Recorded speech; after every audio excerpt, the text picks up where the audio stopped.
Watch this.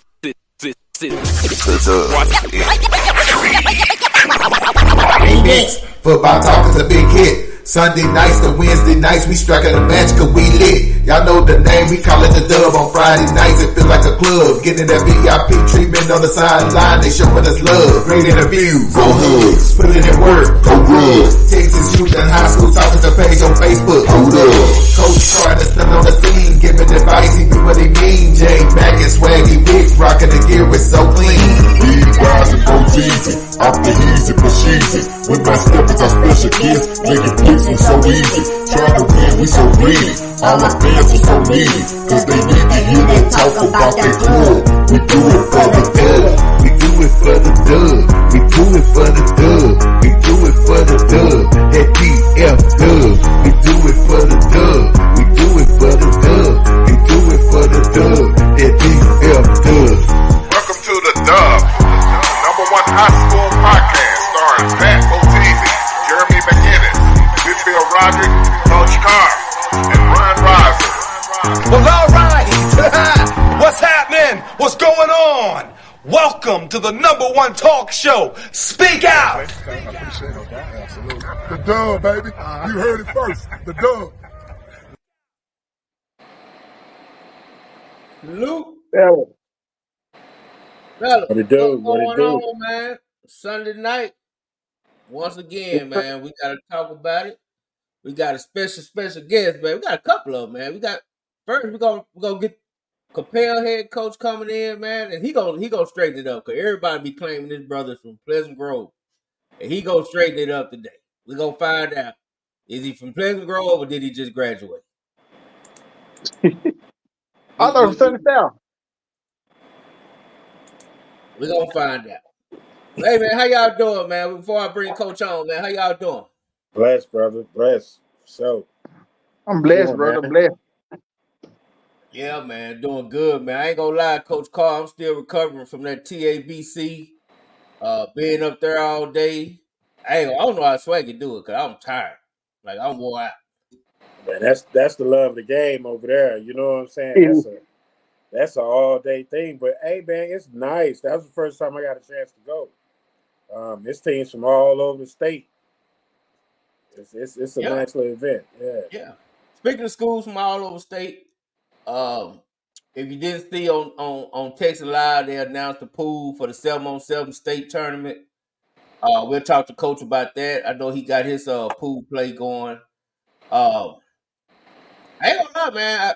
I kind of feel bad, man. I think they put Kimber in a tough bracket. I But, seen it. Yeah. They Kimber in a tough bracket. I think North Crowley got a tough bracket. DeSoto got it. I think DeSoto will be okay, but they got to meet North Crowley. So I think We got to shit that one out. Yeah, Well, that's gonna be fun. That's gonna I be fun. don't know, man. I think Kimber where they need to be. We'll see. You know, I mean, just think about it like this, J Mac. Everybody has such high expectations for them. You know what I mean? Now you get to go see if there's any warrant to the expectations. You know what I mean? Are they justified, or is it? Nah, they got a ways to go. And I'm not just talking about from win losses as much as it is being competitive. You know what I'm saying? Seeing how you stack up, the mental aspect of the game, the consistency of what you play, all the things that we talk about we want our champions to be, they get a chance to display it. And I'm curious to see where they are. Right. Yeah, we're gonna find out. It's gonna be tough, man. Speaking of which, let's bring on the one and only Coach My boy. Antonio Wiley, Coppell Cowboy. What's happening, Coach? Bro, Coach, what up? Coach Sleep. Bros? Coach Sleep, man. Yeah. He sleep like me. He sleep.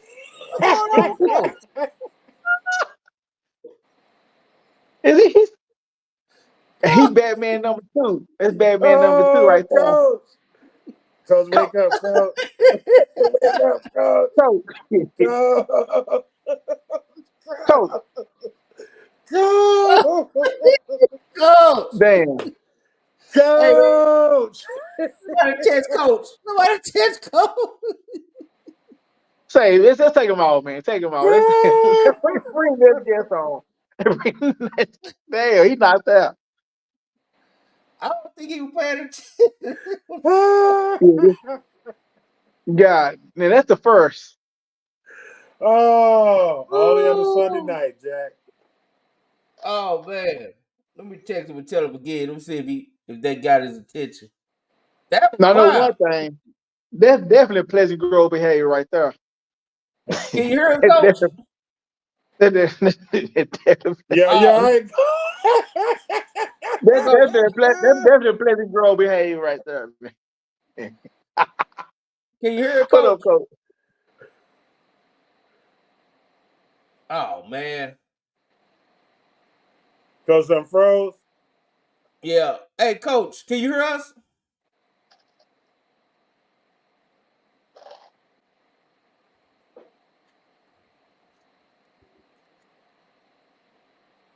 Can you hear us, coach? Nah, Coach can't hear us, B. I'm gonna call coach. I'm gonna take coach out. Hey, speaking of which, y'all go ahead and talk about what's going on Tuesday night. Okay. And I'm gonna call coach real quick. Okay, bet. Hey, Coach, I got a quick question for you, Coach. All right, go ahead. This quick question for you. Just going back to Kimball. Okay. Is it fair that Kimball, me, you, Diz to Kimball, we all got Kimball as a top 5 team in 4A.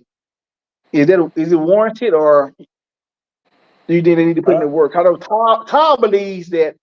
Todd thinks they don't need to be ranked. He thinks they need to work their way up. I believe that too. And my question to you would be: does a team that couldn't get out the first round of the playoffs last year, even dropping down, that makes them one of the top 5 teams in 4A? See, Is that that's what a we good really question. saying? Huh? Yeah, because they have think about it, because we got them ahead of Carter. Carter even last year. So if I'm Carter, folks, I gotta feel some type of way. Like, man, how Kimball dropping down, and they got a higher rating than we do. They Yeah, I got they beat them, did, and we beat them, right? and they beat them for Because Kimball got most of their team coming back. Carter don't. Yeah. You know what I'm saying? So, did Carter JV beat Kimball JV last year? I think so. I think Carter won. We got you, coach. That's a good question. I'm here. Got you. There we go. Oh, there you go. We'll come back to that. Y'all We'll keep come talking back to about that. Kimball. We got coach on. We're gonna talk to coach right now. We don't know how long We'll we're come gonna back to have Kimball J-Man. talk. We'll come back to Kimball talk. We'll come back to that. Hey, salute, coach. How you doing, man? Man, I'm great, man. How y'all doing tonight? We good, Coach. I mean, we were better struggling now, there man. for We a got minute. you back on, man. No doubt. They try. Everybody talking about we left you in the green room too long. I'm like, we got to at least get some people in the building before we bring you. No doubt.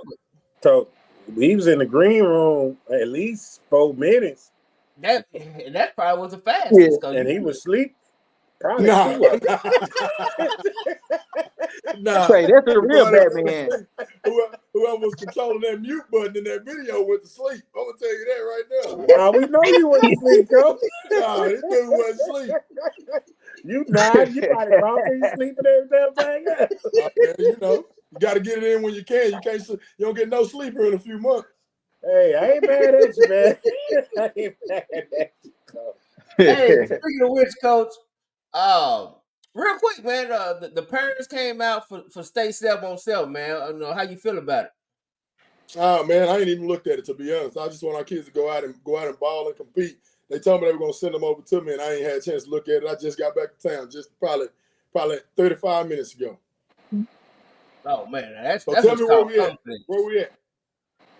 I gotta go back and look. I forgot what pool y'all was in. It didn't look too bad though, to be honest. Well, when 7-on-7 is about throwing and catching and having a trigger man. You got a trigger man, you got a chance in 7-on-7. And you got one of the best, man. We do. We're blessed, man. Eddie G, as I call him, is pretty talented. Yeah. Oh, here they are. If you want to see it, I can put it on the screen real quick and let you know. Yeah, let's see it.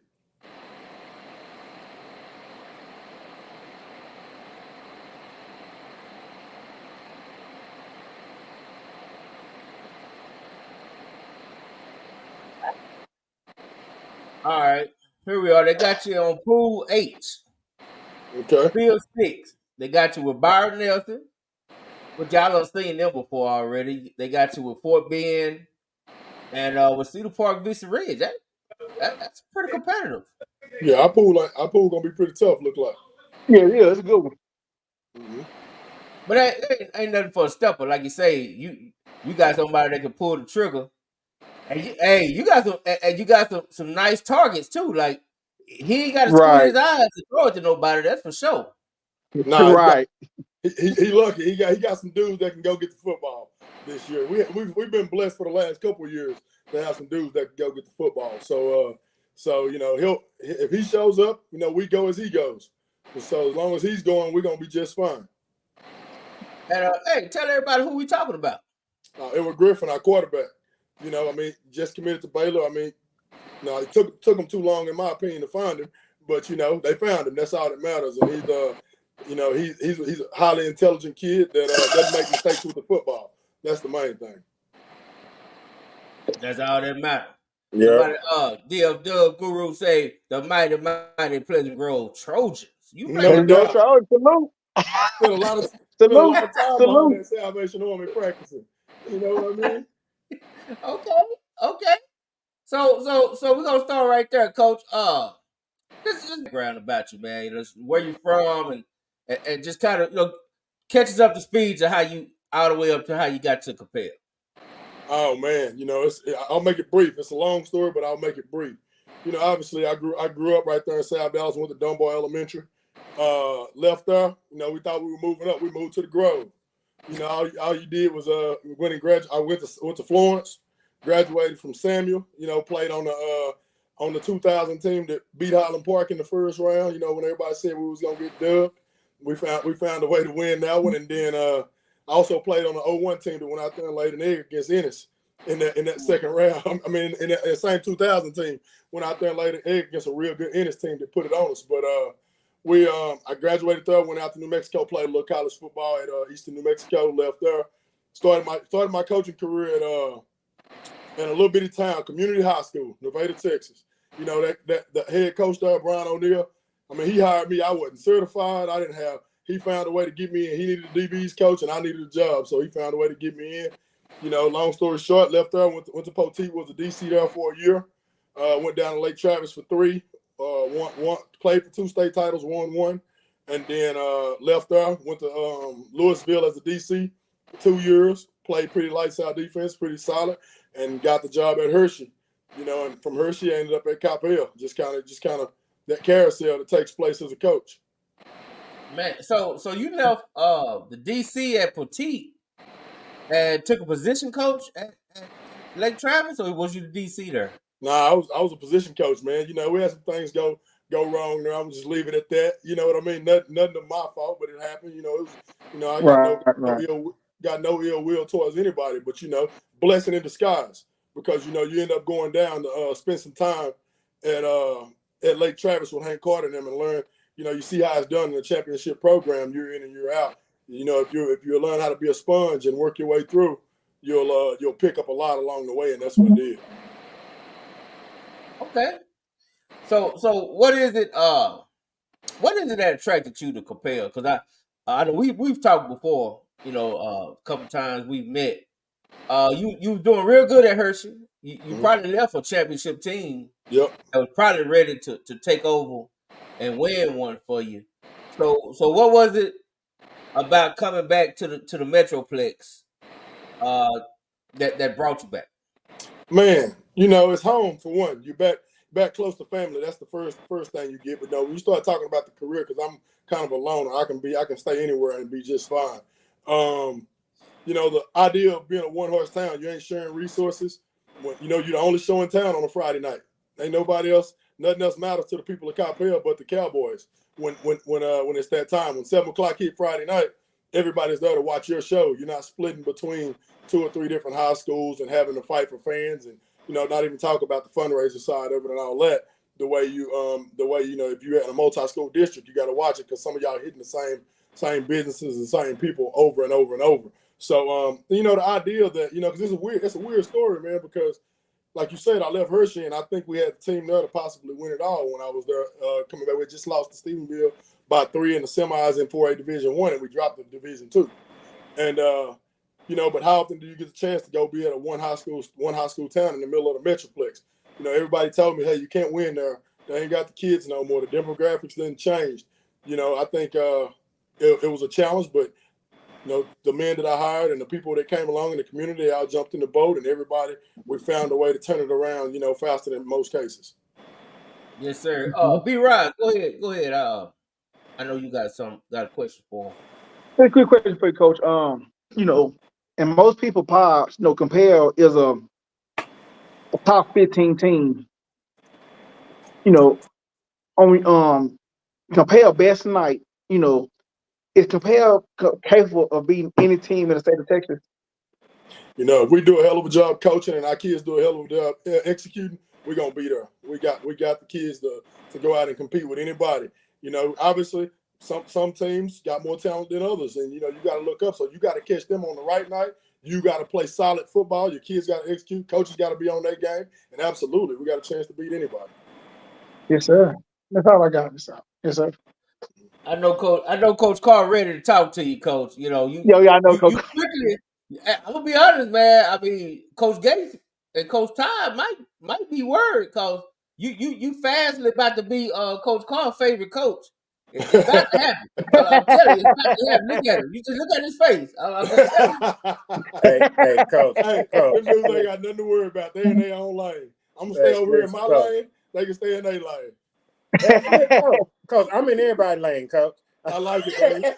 I like it. Like, you just all across. You're getting a little bit of everybody. Coach. Listen, Coach. On the cool. The beauty of the position I'm in, I get to learn from y'all. You know what I'm saying? Like straight up. Like for me, I'm in the classroom when I'm with y'all. You know what I'm saying? So I get to see how it's done. Like I get to take a little bit from there. Okay, I see this, I see that.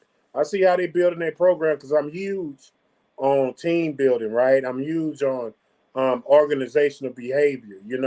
I'm huge on how to build a winning program. A lot of people think that you have to have a perfect job, a perfect town, a perfect talent. You know what I mean? In today's world, you can build your program wherever you at. Mm-hmm. You know what I mean? That formula kind of travels, right? No doubt. And most of the times they're following the leader.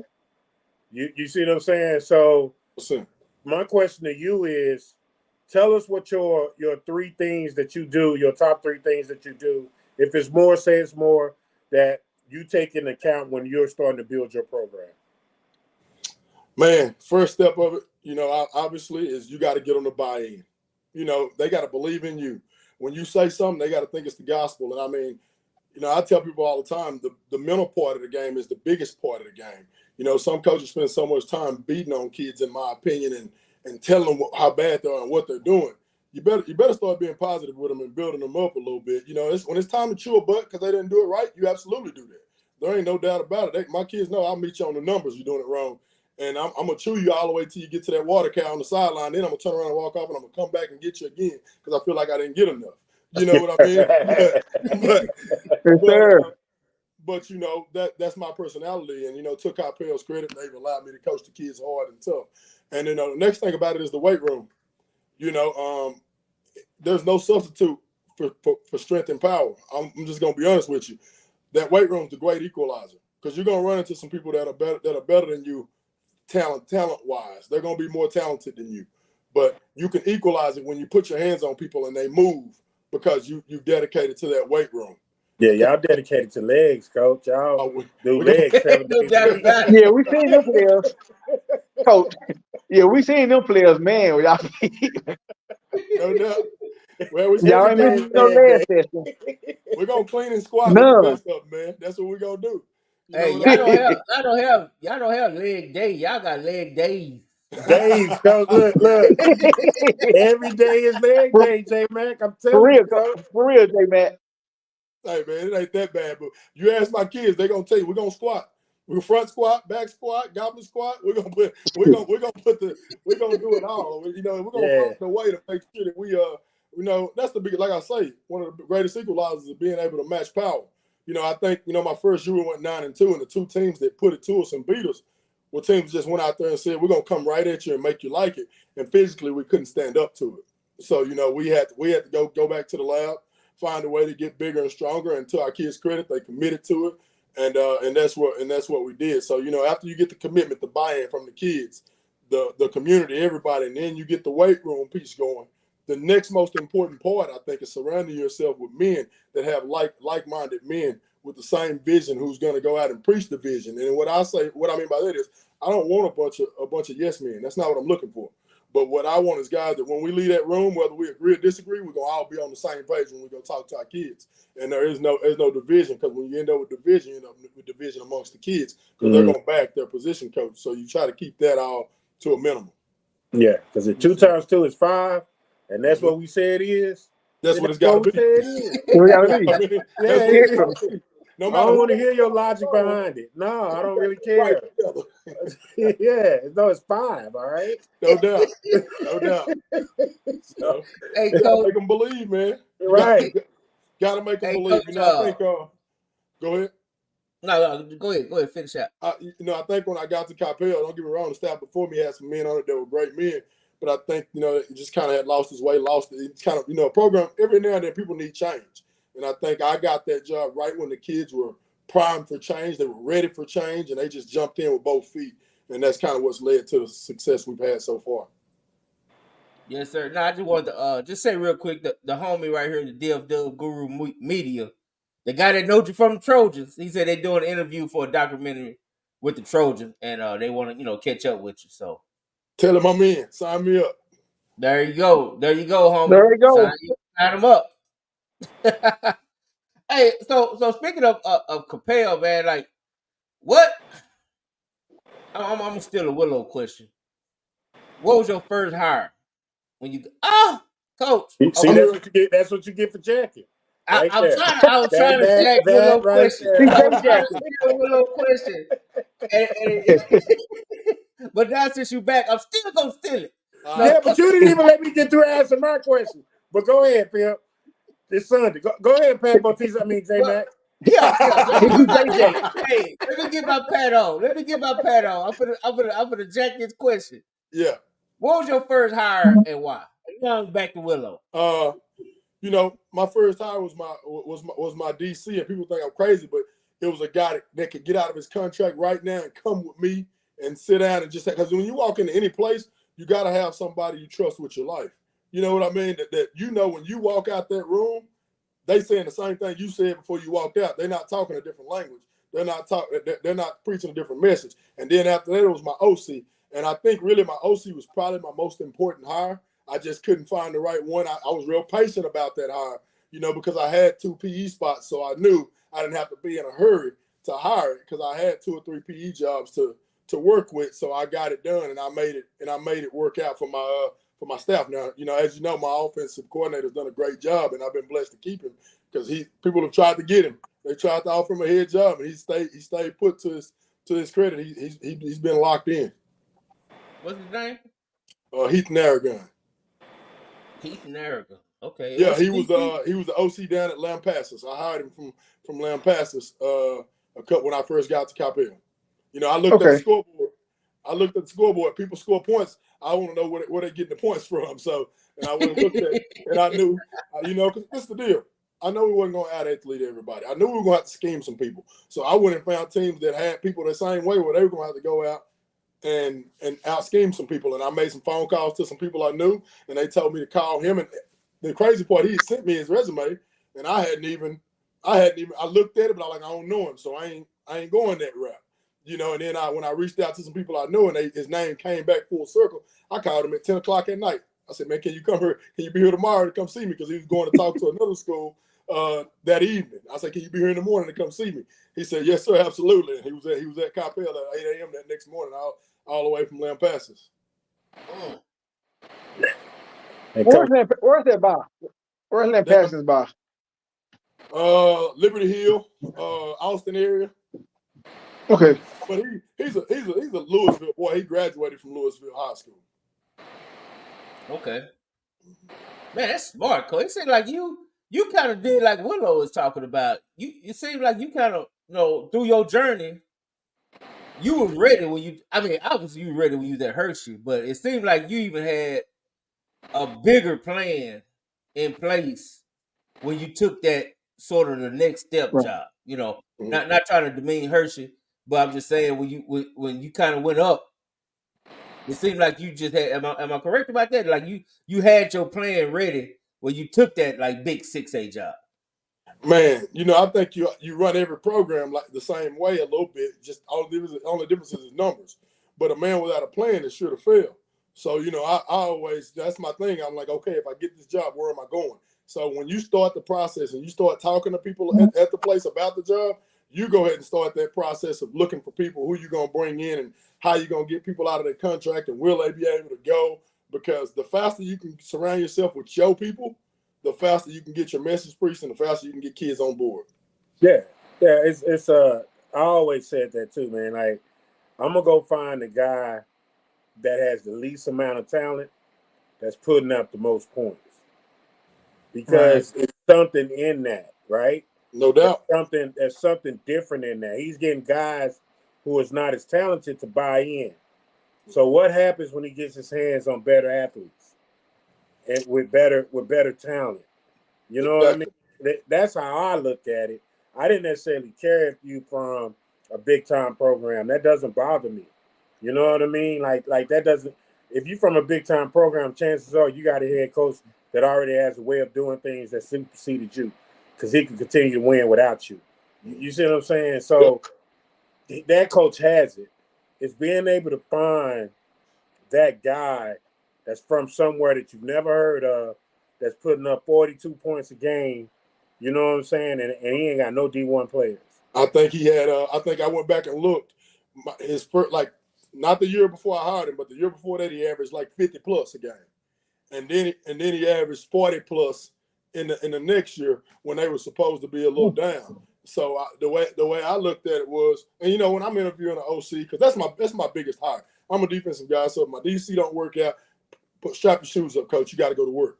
You know what I mean? So but when you're hiring that guy, when I interview him, he's an O-line guy. He played O-line in college, so I didn't want to talk run game with him. When we talk, if you played O-line and all that, and you OC and you don't know run game, I ain't got no business talking to you anyway. So I talked to him about pass game. What were his answers? Because I knew if he'd done his homework and been ready to jump in and do this as a pass guy standing in the pocket, and you look at our offense, you would swear up and down. I got a quarterbacks coach as my OC, the way we throw it around the yard and do that kind of stuff. No, he's an O-line guy. He want to run the ball, but if you ain't gonna let him run the ball, he's gonna spread it out and find another way to get the ball on the perimeter. No, coach. So I'm now. Got to put you in the hot seat. Let's go. I'm with you. You the defensive coach. You the DC. Yeah. You the DC. Okay. Mm-hmm. What's your go-to to stop? I'm gonna give you the personnel. 11 personnel. Okay. Q counter. Q counter. Are you running it strong or weak? You running it to the tight end? Or you running? No, we running it weak. We bringing the wide cross. Pulling the front side guard. So he'll H-back. Correct. But he's coming from the hill. Okay. Just depends on how good you are. If you got hold on. And also we running it off a jet sweep fake. The jet sweep fake don't matter. You reach you reach if your linebackers ain't disciplined and they're gonna get their eyes up and watch that jet sweep and run themselves out and give up angles, they bang, it's over with. You can get ready. It's gonna run out the back door. You gotta get the hat back. But the biggest deal is, with us being a 4-down is we got to get a gap back. I don't mind you getting my backside back. That don't bother me because we're going to let him stack and track, play it slow. We're going to cross face with our inside D tackles. get them over the top to gain that hat back. And we're gonna force the ball to bounce to our weak safety running down here, or the corner if we put him in a cloud to make him come be the force. Okay. 4th and let's go 31. Goal line. All right. They run in. They got a run pass option. Okay. RPO. Okay. And it's out of the zone read, but the inside run, but the run fake is an inside zone. Okay, what's the formation? It'll be 11 personnel. The tight end is to the right. The running back is off to your left. All right. He's in the hip. Okay, so he's stacked right behind the tackle. I'm gonna bring pressure from the deep back side, slant the front across, box the front side with the defensive end, leave my overhang out there. And we're gonna play keep a guy over the top of it. We're gonna end up in some type of man-free concept or a cover 3 concept behind it, or just a straight. Depending on what you're doing, if I need to bring enough pressure, bring 2 off the edge, then I'll go straight 0 on you and play it.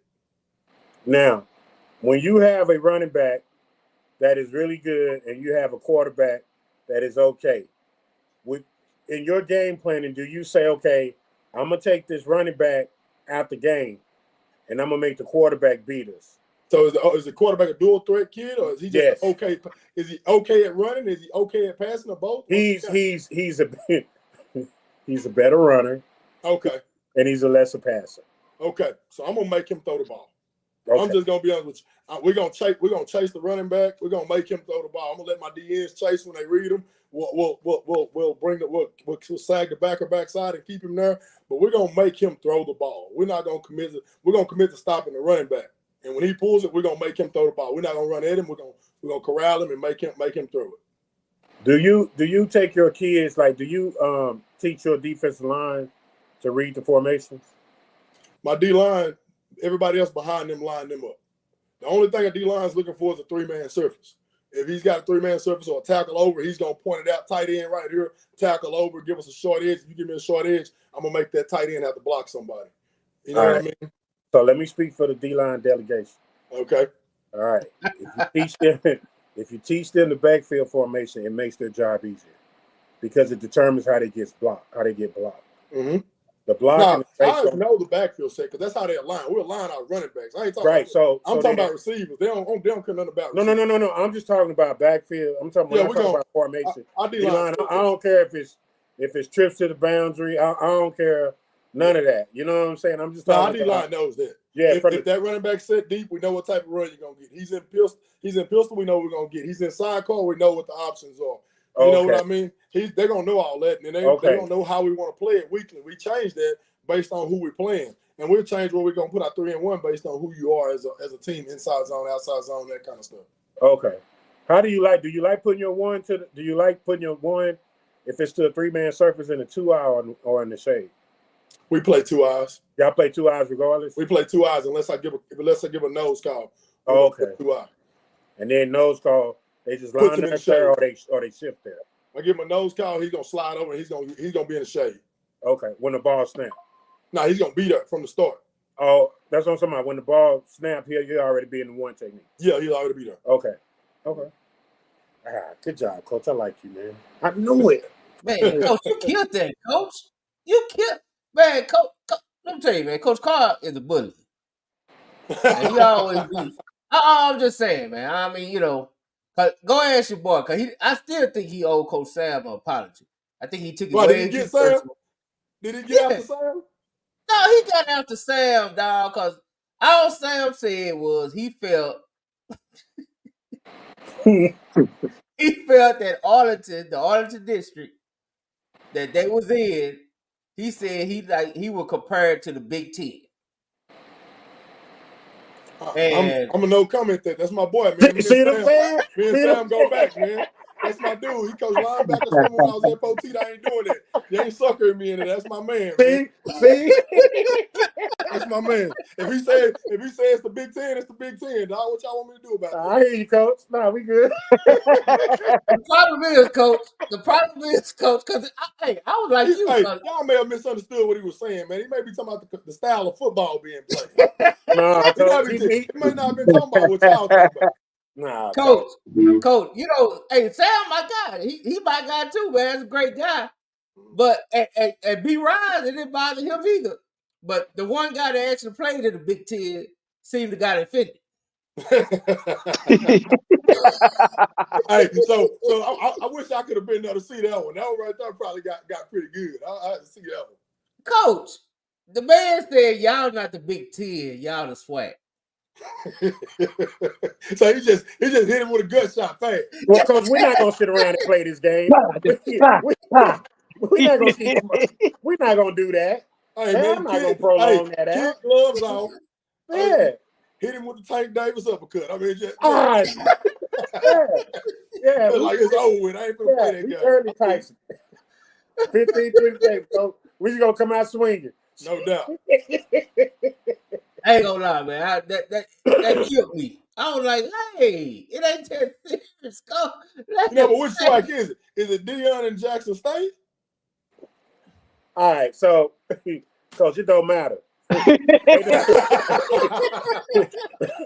Hey, listen, if you constantly losing in the second round, your division has no say so whatsoever, Coach. You just literally talked about the Big Ten has been putting people in the national championship game or the conference or the Final Four playoffs for the last 4-5 years. Alderton Martin, I ain't gonna say that. I'm just gonna say it's the SWAC, Coach, and I'm just gonna double down on it. All right. Double down on it. I'm good. Hey, when a man double down on his bet, man, you gotta let him ride. Yeah, I'm riding with it, let him Coach. go. Yeah, let him ride, man. Because I mean, to me, the SEC is the boys' district could do. But hey, we're gonna get to that because I was looking at Coach District and we gotta make a comparison there. Okay. We gotta make a comparison. We got matter of fact, Coach, since you on heard how it goes. Hold on real quick. Cal Ward, all the reason why Will was giving more and more questions because let's just be honest, the other coaches they weren't moving that smoothly. Too many weird questions. Willow could not trip Coach Wiley up. That's why he kept going and kept going.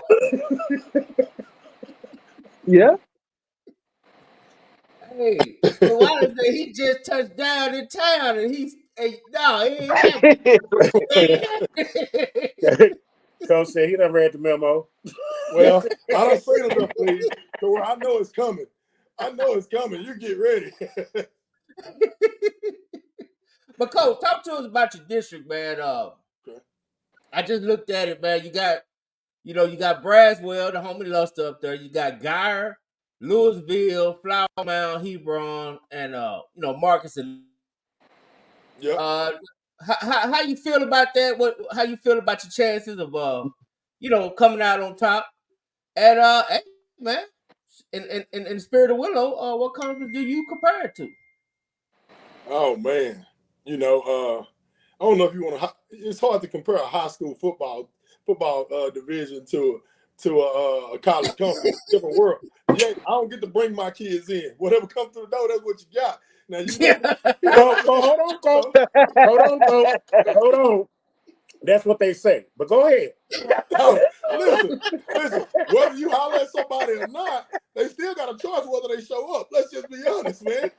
You got a coach who will come through the door. If they come through and you win, you win. But if they don't come through, you got what you got. You got to go to work. You know what I mean? As far as our district go, man, our district stat, I think it's there's only a few of them out there who are top to bottom tougher than ours. But I'm gonna tell you right now, as far as it goes, we're not gonna have no lollipops. I mean, then guys gonna show up. And you know what they're gonna show up with every year. You know what I mean? They're gonna have a bunch of big time Power 5 kids who can play. Defensively, they're gonna be big up front. Offensively, they're gonna have some big old dudes, and they're gonna have a quarterback that can sling it around. And Coach Himes gonna do a good job over there getting them ready. Our job is to go find a way to come out on top when we play that game. Louisville, Odell's gonna do a great job. I think the sleeper in our district, you got to be careful and watch Flower Mound Marcus. I think Coach A has done a decent job over there, having a good offseason. I saw the kids, district track and all that, and them boys look different right now. He spent some time in the weight room. He's committed to it. But as far as our district, you never know. Hebron's talented. Braswell, they always got dudes. You can look up, Coach Luster gonna have dudes out there, and you're gonna look up, and they're gonna walk on the field, and you better not go out there half stepping. They'll beat you like a drum. So I think you gotta go out there, and it's gonna be one of those every week. You gotta go out and prepare. Now I will say this: I think by about week 7, if it pans out the way it should, we're gonna know who's sitting on top of our district as long as you can finish the run. You know what I mean? Because by that time, I think we will have played Guyer and Louisville at that time, who you probably gonna, who's everybody's asking. They're gonna say those are the top contenders in the district, other than us at Coppell. You know what I mean? So I think we'll have a chance to be right where we want to be. I think it takes execution. I'm gonna be honest with you. It takes a little bit of luck because we ain't real deep. We got, my 1 deep. I think we can play with anybody. You start getting into that 2 and 3 deep because you get banged up through the course of a season. You can find yourself not being the team you thought you were going to be if you don't find a way to keep them healthy. So I'll tell you, for me, you're going to find out I don't care about points. I don't care about stats. If we can find a way to have the game in hand, I'm going to pull my dudes, and they can run the score up if they have to. I mean, they can try to score a few trash time points if they want to. I don't care about stats. All I care about is getting out of the game healthy with the W. That's it. I love it. I love it. Hey, you're right about that. Hey, Coach, go ahead, B-Rod. Go ahead, B-Rod. I'm good. Hey, Coach, you say you're a 4 down? Yeah. I'm shooting the shit, but I'm just asking a question though. Seriously. On 4 down, you're 4-3 or you're over under? We're 4-2. We're 4-2. 4-2-5? Huh? 4-2-5? Yeah. Seriously, because I hear a lot of people talk about the 4-2-5. They run the 4-2-5. I know it's something that TCU stood on the year that they went to the national championship game. Beat Michigan. What do you see the weakness of the 4-2-5 and the strengths of the 4-2-5? I think the weakness of the 4-2-5 is always into the boundary. If you don't know how to manipulate it and slide it and hide your extra hat and plus one them from the field and bring it that way. If you're standing there in a base 4-2-5 and they know your overhang is always going to be to the field or to the most receiver side or wherever you put them, they can dictate the game to you. They can come out and they can formation you into what they want to get the look they want. So I'll tell you this, we're a 4-2, but you're going to catch us in a 4-3. You're going to catch us in a 3-3 stack. And you're going to catch us in a 3-4. We're going to be multiple. We're going to slide in and out. Now, early in the year, you don't see a lot of that stuff. You don't see that stuff to district and that kind of stuff most of the time. We're going to be pretty vanilla leading up to district play. So you're a zone blitz guy? Well, we do a little bit of both, zone and man pressures. It just depends. We mix it up. I spend a lot of time, and I'm one of those guys that I'm going to go find another way to do it with a different personnel group to get the same look so it makes the install with my kids easier. Like same as, yeah. Yeah, it's just like this. But yep. You know what I mean? And that's how we're doing. Where he started is here now. That's where he normally ends up. That's all you're doing with him. But when people give you a look, and you give my job, I'll be honest with you, I tell people this all the time. As a defensive coach or offensive coach, your job ain't to go out and beat that coach on the other sideline. It's to be the 15 to 17-year-old. I'm playing against that 16-year-old taking snaps. I want to see if you prepared him enough to go out for everything we're going to throw at him. And if you did, I'm going to tip my hat to the kid. He had a great game. I'll see you next year if you're still around, or if I'm still around. We'll figure it out. But the bottom line is I don't want to get into who's holding the chalk last battle. I mean, it's going to be who get the hold of stick last, and I ain't doing that. Right. It's about first downs and stopping first downs. If you get a tempo, when you get the tempo teams and all that, the only way you get them out of tempo is to win first down. If you don't, you're in trouble. Yeah, if you let them play in front of the sticks all day, you're in for a long ride, Jack. But when that OC got 2nd and 5, he got you. You're in a bind. 2nd and 3, you're in a bind. I'm gonna tell you right now, he gonna send you home sad that day. So what position in your 4-2-5 makes that defense special? Like, what position do you say, okay, if we're gonna be good at this, we're gonna need this position here to be a dog? What position is that? Oh man, it's my weak safety. That weak safety is the best player on that defense because he got to play the run. He's got to get down and be a 4-3 outside linebacker when you need him to. He's got to be a middle of the field fireman when you need him to. You know what I mean? He's got to do a little bit of everything. He's gonna have to be the guy. And if he ends up in a one hot look, he's gonna be the guy that's running the alley both ways or protecting the middle of the field. So he's got to be the best of both worlds. Yeah. Okay. Somebody want to know about week 2. Which I was gonna get to that, James. James, calm down. Calm down. Calm down. How about you? How about Langston play Capel then? How about that? Don't do that. Don't do that now. No, but now he only said that because you playing somebody in their district. So he Okay. So that's a game he gonna be watching. And shout out to James. That's the homie, man. That's the homie. But Hey, my boy. Shout out, James. Yeah. So obviously he want to know, how y'all, what you think about Waxahachie and that game. I remember me and you, we talked about that during the 7-on-7. Mm-hmm. How are you looking at? Because I'm looking at your schedule. I pull it up too. But how are you looking at your pre-district? Because I just heard you say like your main focus is getting the district healthy and winning that, because that's what determines if you go to the playoffs or not. So looking at that week 2, I know you probably not already peeked over there. So just tell me what you think. I think they're big and physical up front. They're gonna, Coach Tyler, they're gonna have that defense ready to play. They're gonna fire around. They're gonna be young up front on offense, but I think they've got a young quarterback that moved in. It's gonna be pretty good. I think they're a good football team, and I think if we go out there messing around, you could be coming back with your tail tucked between your legs at the end of the night if you don't show up. I'll tell you this: we're gonna be road tested this year. Every game that's on our schedule that's supposed to be our toughest game is on the road. I mean, we go to everybody this year. We go to Waxahachie. We turn around and we go to Guyer. We go to Louisville. We're gonna be road tested for the battle ones, or the ones that people say are supposed to be the tough ones. But what I'll say about Waxahachie is I got no doubt they're gonna show up ready to go.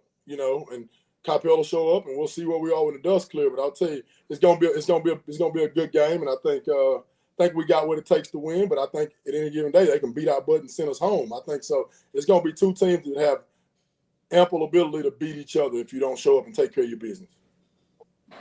Yeah, absolutely. I'm looking at your schedule now. Yeah, I got your schedule up on the screen, Coach. Okay. I tell you what, your DB is gonna get tested week 1. Yeah, man. He got after us last year. I mean, he talking about yeah. he had 2 or 3 touchdowns and about 160. You know what I mean? He had it his way. And, I'll be honest with you. I ain't gonna lie to you. I thought they would bring back new quarterback. I was thinking, ain't no way. But when you throw it up to a dude that's gonna tip it to himself with one hand and come down and make the plays, you gotta tip your hat and say, man, that young man got something. So believe me, we're gonna come out. We're gonna try to come with a game plan for him. But I'll tell you this: we better show up to play, because that kid there can embarrass you if you don't play. If you don't play well, Coach, Red over there at Sachs, he does a good job, and he's gonna. I got no doubt he'll have his boys ready to play. So let's show up and see what we got. They're back at our place again, because.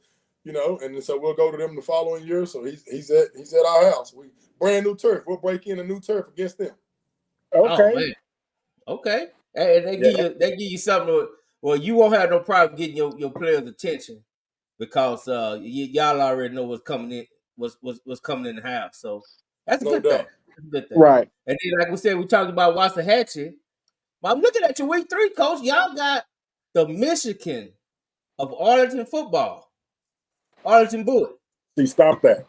Boy, I'm gonna tell you right now. You missed it, man. You wrong. You trying to get him riled up? Why are you doing that, man? You trying to ask a question? We trying to have a serious podcast here, and you being paid. Man, all riled up. I mean, the whole podcast gonna go downhill because you over playing games. Look. First of all, Coach Wiley, I'm sitting over here minding my business. I ain't said nothing. I'm just getting over here listening and learning. And he knew what he was doing. But you know what? I have matured since that show. And so I'm okay with that. I'm gonna sit here and listen. I'm gonna mute myself just so you don't hear me either. Hey man, I couldn't help it, man. You couldn't help yourself. I couldn't help myself, man. When I saw it on the schedule, I was like, "Oh, I already know what I was." See, that's just wrong. But I gotta take up for my man Sam, man. I can't let Willow get away. Coach, go back and watch that show. You'll know what I'm talking about. I got to go back and see it. I got to see how he did it, man. Because I'm gonna tell you, I might have to go defend my boy, man. Why did he get after him like that? He got after him like that, Coach. Be careful, Coach. Be careful. don't go around picking fights, y'all. Look, I ain't got nothing to do with them. You do Coach like Red Dad did him. Hey man, I told you to go around there and mess with them. I don't know why you come around here messing with these nice people. You want some of this, old man? No. No. No, man. No, I had to do Willow like that because I knew they were gonna catch his attention. But outside. What about you scheduling that game? Your three district game. I know you can't control district, but what was your thought process? Because we hear some coaches, to me they kind of overanalyze it, but everybody talk about how this is doing this and this gonna prepare them for this and this and this. What was your thought process with scheduling your pre-district? I'll tell you this. Going in a non-district, you hear people with different trains of thought all the time. The non-district schedule, I think you schedule it based on where your program is. You know what I mean? If your program's in a place where you're trying to build it, you don't go schedule people who are going to kick your teeth in. Because your kid's going to lead up with no confidence, and you're going to run the risk of going 0-10. So, I mean, if you're going to schedule – now, once you got it built, I think you can play some. I think, where you come in, you say, hey, I'm going to schedule one that, I got no business winning. I'm going to schedule another one that 50-50, and I'm going to schedule one I should get. That's not my train of thought either. We just schedule 3 competitive games and say, hey, where we're going to end up at when the dust clear, let's go. And I think we'll be battle-tested, but hopefully we can get out of it without being beat up. That's the main thing. You know what I mean? Because at the end of the day, what happened in August don't even matter when you get to mid-November. Well, because let me ask you this. Do you think scheduling a team that has beaten you, that style of team that has beaten you, do you think scheduling that type of team in the preseason helps or hurts? Man, it all depends on if you're going to see that team again later in the playoffs. Are they the same team? Like if I was a team getting ready to schedule a wing tee, slot tee, and I got a team in my district or that I might run into in the first round of the playoffs that is really stout and they run that, well, yeah, I got to see somebody who's really good at running it early in the year so we can at least have a game plan against it, go out and let that team punch holes in it so you know where you soft at and what we got to fix. You know what I mean? I think that's where you that's where that kind of stuff comes into play. But let's be honest, everybody spread. So as far as running around chasing a spread team because they beat you doing something in the spread, you're going to see that next year because somebody watched that film and saw it and said, hey, we can do that too. Well, not necessarily the scheme, right? So okay. The scheme is what it is. Like you said, everybody running spread. Mm-hmm.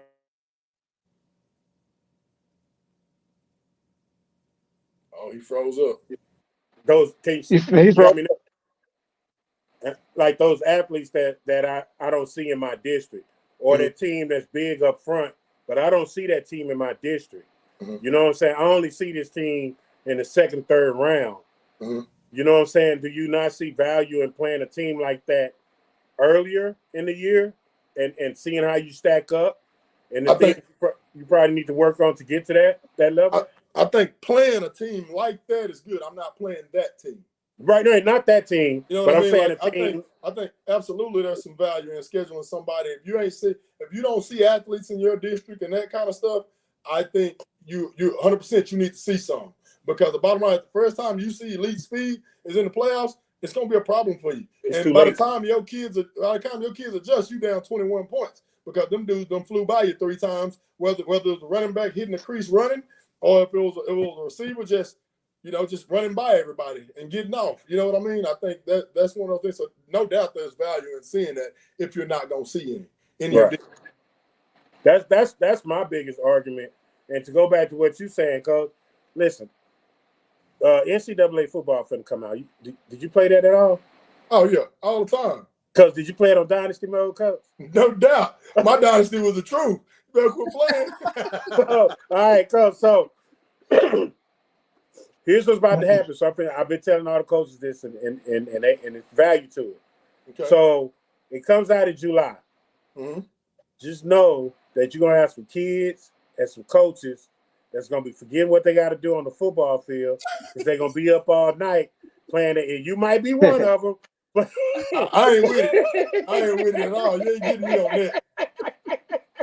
Playing NCAA football, and they'll come into these meetings during the summer, trying to missing their assignments, but they up all night playing video games. Are you ready for that, Coach? What is your remedy to stop that? You know what we do? We hold the ultimate keys as coaches. It's playing time. If your butt ain't prepared, you go sit on that bench and watch everybody else play. Okay. You know what I mean? I'm just gonna be honest with you. I don't do that rolling around and fighting with kids. Either you're gonna get right or we're gonna play somebody else. You know what I mean? Because at the end of the day, you're gonna lose games with him if you're not prepared. Yeah. If he refuses, he gonna make 2 or 3 plays, but he gonna make 2 or 3 mistakes that cost you that game in the long run. Yeah. All right. So make sure your OC and your DC ain't moonlighting at night too, Coach. Hey, they better be popping energy drinks and getting ready to go. Because when it comes time to hit the ground, you got to hit the ground running. I don't care. Hey. You can't come in there with them big old bags talking about I'm tired. No, Yeah. They gonna start talking about kids that ain't even on your roster. Yeah, man, I got this kid. Kids that played there 2 years ago.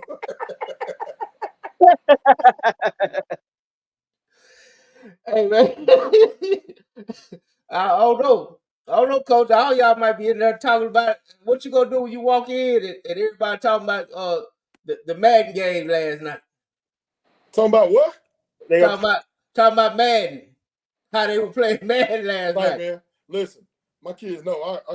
Listen. I got low tolerance for stuff like that. You know what I mean? We're gonna come in. We got a job to do. When it's time to go to work, we go to work. When it's time to BS and have fun, we're gonna BS and have fun. But at the time of work, if you're in there messing around, listen, I tell them, you ain't gonna waste my time. So if we're gonna waste time, we're gonna get something out of it. We'll go to that sideline and run for a little while till we all figure out that we're ready to get our focus back and go. Coach said y'all can play EA Sports all night long as long as you take care of everything you need to do on my time. Absolutely. I don't care what you do. Hey, if you got to be over there getting 5-hour energy drinks and 5-hour energies and everything else, drinking 16 cups of coffee, you go get it. Because whatever it takes for you to be locked in when it's time for you to get here, that's all I need you to do. After that, if you want to go stay up till 6 a.m. the next morning playing it, come on with it.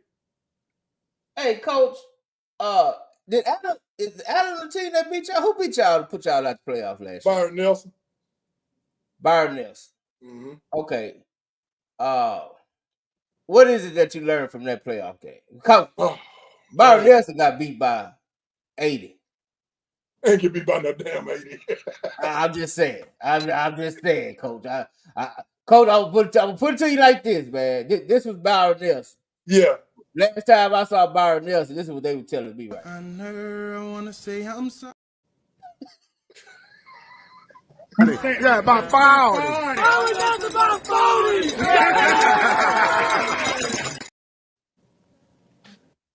They ain't beat you by 40, did they? No, nobody beat me by 40. But no, seriously, what is it that after that game that when you went back? I know, after your season end, you always go back and look back on the season. What is it that you went back after that game and said, this is what we're gonna do better next year? I think when we went into that game, I looked at it and we made too many mistakes for one to beat a good football team. That's just the honest truth. And I think they were not as bad as they played against Southlake in that next go around.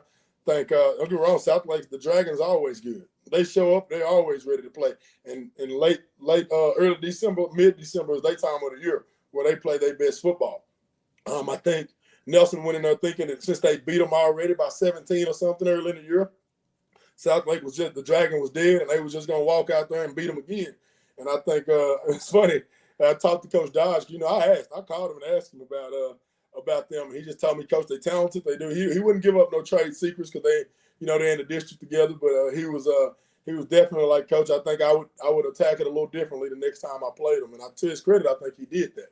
You know what I mean? But I think for us, what we found out was you got to go out and we've got to get to the quarterback. You know, we let that dude pick his spots all night long, spinning the football, doing what he wanted to do. And, you know, just that night they had our number. You know, we go out there, we run our nickel package out, they run QB draw. You know what I mean? QB lead draw on 3rd and 14. Some people don't normally do, but he did it. You know what I mean? So something they hadn't shown all year really to the percentage that they ran against us.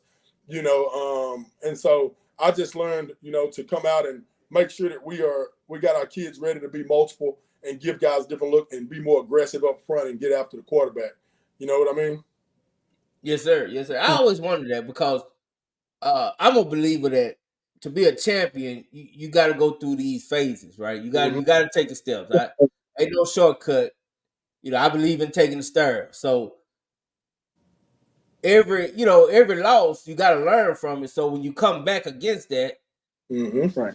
you know what I'm saying? You get over that hump, so to speak. So, No and doubt. that's why I was wondering when I was talking to you, you know, when I asked you that is because I feel like y'all will go further than last year. I think we got a shot to. We got to stay healthy. We got to have some things go our way because I don't care what nobody says. You got to be lucky and good. Yeah. To play football in mid to late December. You got to be lucky and good. You don't just walk out there because that means your tackle moved his foot 6 inches and it kept him from blowing his ACL out. You know what I mean? As opposed to that kid kept his foot planted and he got rolled up and now you're playing with that number 2 in the 4th or 5th round of the playoffs against this animal on the other side of him that you know our number 2 can't block him. So we better get the ball out of our quarterback hands right now. Yes, sir. Mm-hmm. So do you think you're going D2 again? Nah, we D1. We the biggest school in our district, so we're gonna be D1. So and y'all in Region 1, and one thing about it in Region 1, I was just looking at that. Region 1 is 6A is crazy. Yeah, it is. It ain't no easy wins in Region 1. You At can all. At all. I was looking at that. I'm like, good Lord. I mean, that means you're gonna have to go through North Crowley. Yep, that's a 4th round matchup. So that's gonna be to see who potentially, quote unquote, play Duncanville. Absolutely. Right. I tell you what, that's one game I won't miss. If Coppell played North Crowley, because you know, like I said, man, I don't know. I'm not gonna make no accusations, but Coach Carter like he got a new coach crush. But I ain't gonna talk about it. You know what I'm saying? Too loud. I ain't gonna say it too loud. Quit wearing Coach Carr out, man. He's doing his job. He's staying down the middle. He's loving life. Why are you messing with that man? See, that's the type of bullshit I have to deal with, Coach. I'm just telling you. Plug this thing up before I go dead on y'all. I think you need to, Coach. I think you need to, because listen, I'm gonna be honest with you. I like you. I like Gates. I like Coach Jackson, Coach Todd, Coach Ward for sure, Coach Mathis, Coach Samples for sure. So, and I have a strong infatuation for Coach Lynn. Okay. You know what I mean? I'm all strong coaches you just named. And Coach Shavers. Yep. After last week, that's my guy. That's you my know guy what I'm saying? Too. Yeah. So I'm cool. Oh, and I like my man from Richland, Coach. They came on the show. Yeah. Yeah. God, what's his name? Richland. Yeah, he won the championship for me last year. Yeah. Yeah. Coach, by the way, you got to come on the show and pick a game. You know what I mean? But I am the winner. I am the champ. I ain't got a trophy yet, Coach. Matt just got his trophy, and he won 2 years ago. Okay. So, okay. So, hey, it's a little CP time going on, but we ain't gonna put Pat. Pat ain't here to defend yourself, so I ain't even say no names. I'm just saying I don't have my trophy. That's all I'm saying. That's all you gonna say? That's it, Coach. Coach, how deep are you into Little League football up there? Man, we have Little League coaching clinics with our coaches every year. They around. You know, we have little kids night that we have constant contact with our youth organization. As far as they run our offense and defense, that's what they do. Like we set it to where they run. I tell everybody, You know, if you got the benefit of being a one-horse town, if you're not taking advantage of it, that's a shame on you. Right. Yeah, and because your junior high all your junior highs feed into you, all the youth programs feed into the elementary schools. Yep. So what happened? Did he freeze up? Yeah, he froze up. I thought he was lying, Coach. See what happened? I got, you know what I'm saying? I ain't being messy. I'm just saying, Wi-Fi don't lie. He back now. Coach, I just want to know where his next 3 quarterbacks coming from. Do I know where my next 3 coming from? Yeah, your next 3 quarterbacks. You know where they coming from. Well, I'm just gonna tell you. I'm just gonna be honest with you. Quarterbacks are one of them special things. Like, so you can have a couple of you. I got a freshman coming in that's decent. That has the potential to be good. And I tell people all the time that P word is dangerous because all it means is you ain't done nothing yet. Correct. You know what I mean? But you always tend to find a move in or something like that to come in at quarterback too. People, when you throw the ball around the yard, people migrate to you because all of a sudden they feel like you can help their son who play quarterback. Coach, because who wouldn't want to live in crime-free Capel, Coach? Period. Hey, it's in the room in Valley Ranch, baby. Man, come on over there. Hey, man, let me explain something to y'all. We ain't open enrollment, and so in order to come to Coppell, it gets to you over there, man. They're going to get their money out of you. That apartment's expensive out there. They ain't playing no game. Coach, listen, Coach. You never know. You know what I'm saying? You never know. You never know who decides to move off old 635. You know what I mean? Yeah, you never know. You got 121 right there. You connected. You connected. Look how close you are to the airport.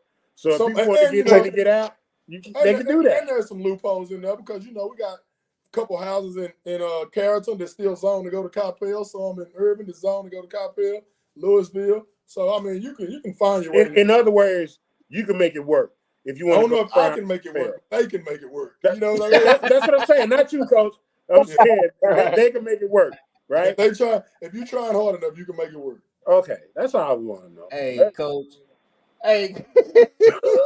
You're like, you can make it work. Nah, I can't make it work. Well, no, not you, Coach.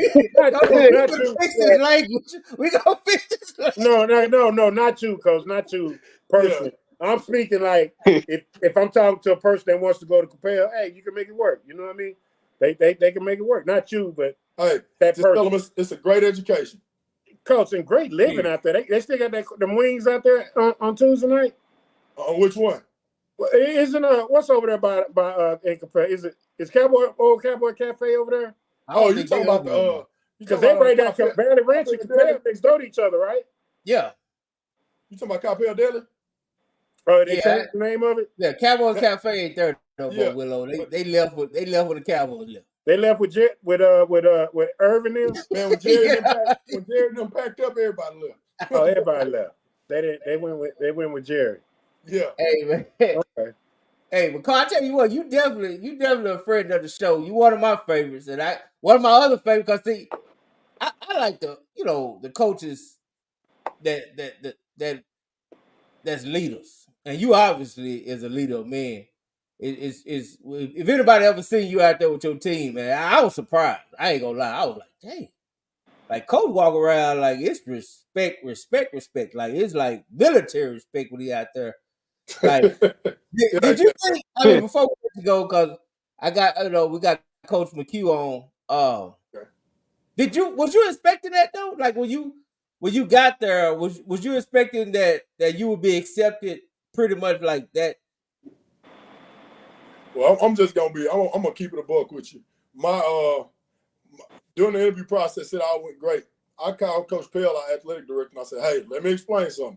I said, "Are y'all sure that Coppell's ready for Antonio Wiley?" I said, because I just flat out put it out there to him. I said, because I don't do dog and pony shows. I am who I am, and I don't apologize for it. We're gonna go out and we're gonna coach kids hard. We're gonna love them hard, but there's gonna be a level of get after their butt that they probably ain't seen before. You know what I mean? And he said, to his credit, he goes, absolutely, we're ready. And to the community's credit, everybody's bought in and been all about it. as far as the respect go, I think it just comes from having great kids, man. That the parents out here do a great job of making sure the kids are ready to go, and you get the respect you demand. Kids will do exactly what you demand of them. If you allow them to be disrespectful, if you allow them to do things any other way but the way that the team prefers, and if it's outside of the character of our team, and you allowed it, that's on you, coach. Because the way I look at it is that old adage that 90% of what you see is either coached or allowed. So if you didn't coach it, you allowed it. And Correct. One thing I'm about, I ain't going to allow it. So if we ain't coaching it, it definitely won't be allowed. And it's been, our kids they're great kids, come from great homes, so they take care of their business. And when you get after them, they take it. Now, sometimes I'll tell you, I get into them, and you can tell some of them parents don't like it very much, but they don't get in the way. They let me coach them, so that's a big deal. Yes, sir. Yes, sir. So, hey, man, give us your final shout-outs. Hey, you got to come back during the season, Coach. You got to come back. Right. I know you one of them. You kind of like Coach Gates. You one of them super focused coaches. But we got to get you on, man. Pick some games. We probably got to pick a week, but it can't be a district unless it's your bye week, huh? That's probably best. Yeah, my bye week gonna be week 3. Or whoever you plan for homecoming, Coach. Yeah, homecoming week. No, you ain't gonna do that. You ain't gonna do that to me, man. Come on, man. Come on, man. Don't go there. I see that. You try to slide that one in on me. You see how it goes? Hey, man, come on, man. That's the Willow. That's the Willow I know. Hey, he tried to get me, dog. Like I'm gonna say, yeah, that's right. He ain't pulling that on me, man. I ain't giving up no bulletin board material. You look up and all they got is Coach Wiley's quote up there, and them kids all week they done heard it, and they ready to beat you upside your head every time they get it. No, you ain't doing that to me. I refuse to let that happen to me. But so no on homecoming, huh? So no on homecoming. Absolutely not. You know who's playing for homecoming? Man, you ain't gonna do that to me. Hey, look, you think you slick, man? You done looked at the schedule, figured out who it is. You poking the fire right now. Don't be doing that, man. All right, so then I can't ask you who scheduled the homecoming game. No comment. Okay, all right, that's fair enough. That's fair enough, man. Yeah, Man. There ain't no easy ones to go pick up, so you got to pick one. You know what I mean? And you don't want to do it the last weekend of the year because now you're getting ready to try to play a playoff game, and you got no. That's why I do singing night week 1. I'll sing night done week 1. Everybody ain't doing nothing. Absolutely nothing. And everybody's still in a good mood with you week 1. The pregame. That's the coach said. They haven't done that damn Patrick. Why? Because I go on the road to play Waxahachie. So real quick, Coach. Okay. I know the people in the chat are tired of Waxahachie, but I got to ask you this because I need you to give B. Rise some information because he feels Waxahachie. This be right up your alley, Coach. He feels Waxahachie is going to go to the playoffs this year. Matt Diggs says no, he's not going to the playoffs. I mean, Waxahachie is not going to the playoffs. Mm-hmm. So we're having a debate Tuesday night called the People's.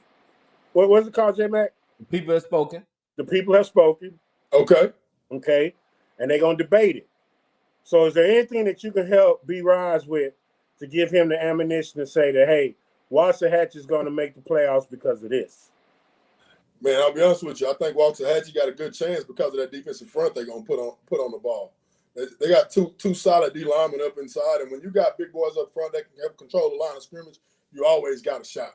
You know what I mean? I think if you ask me, I think they got a high possibility of being a playoff team, but that's a tough district, man. That's Murderer's Row. Any given night, anybody can beat anybody. So, I mean, you look up and Skyline's that sleeper sitting over there that don't nobody really want to talk about. And they got some dudes over there right now. You better be careful when you go running in there thinking they gonna roll over and play dead. So you got a lot of tough teams over there outside of the top dogs that's sitting up there. You're not gonna just you got Duncanville and DeSoto and them guys up there in Cedar Hill. You got guys who can play, who can always be in the conversation. Who and didn't nobody ask Duncanville and DeSoto if they were gonna make the playoffs, did they? Didn't nobody say that to them. You know what I mean?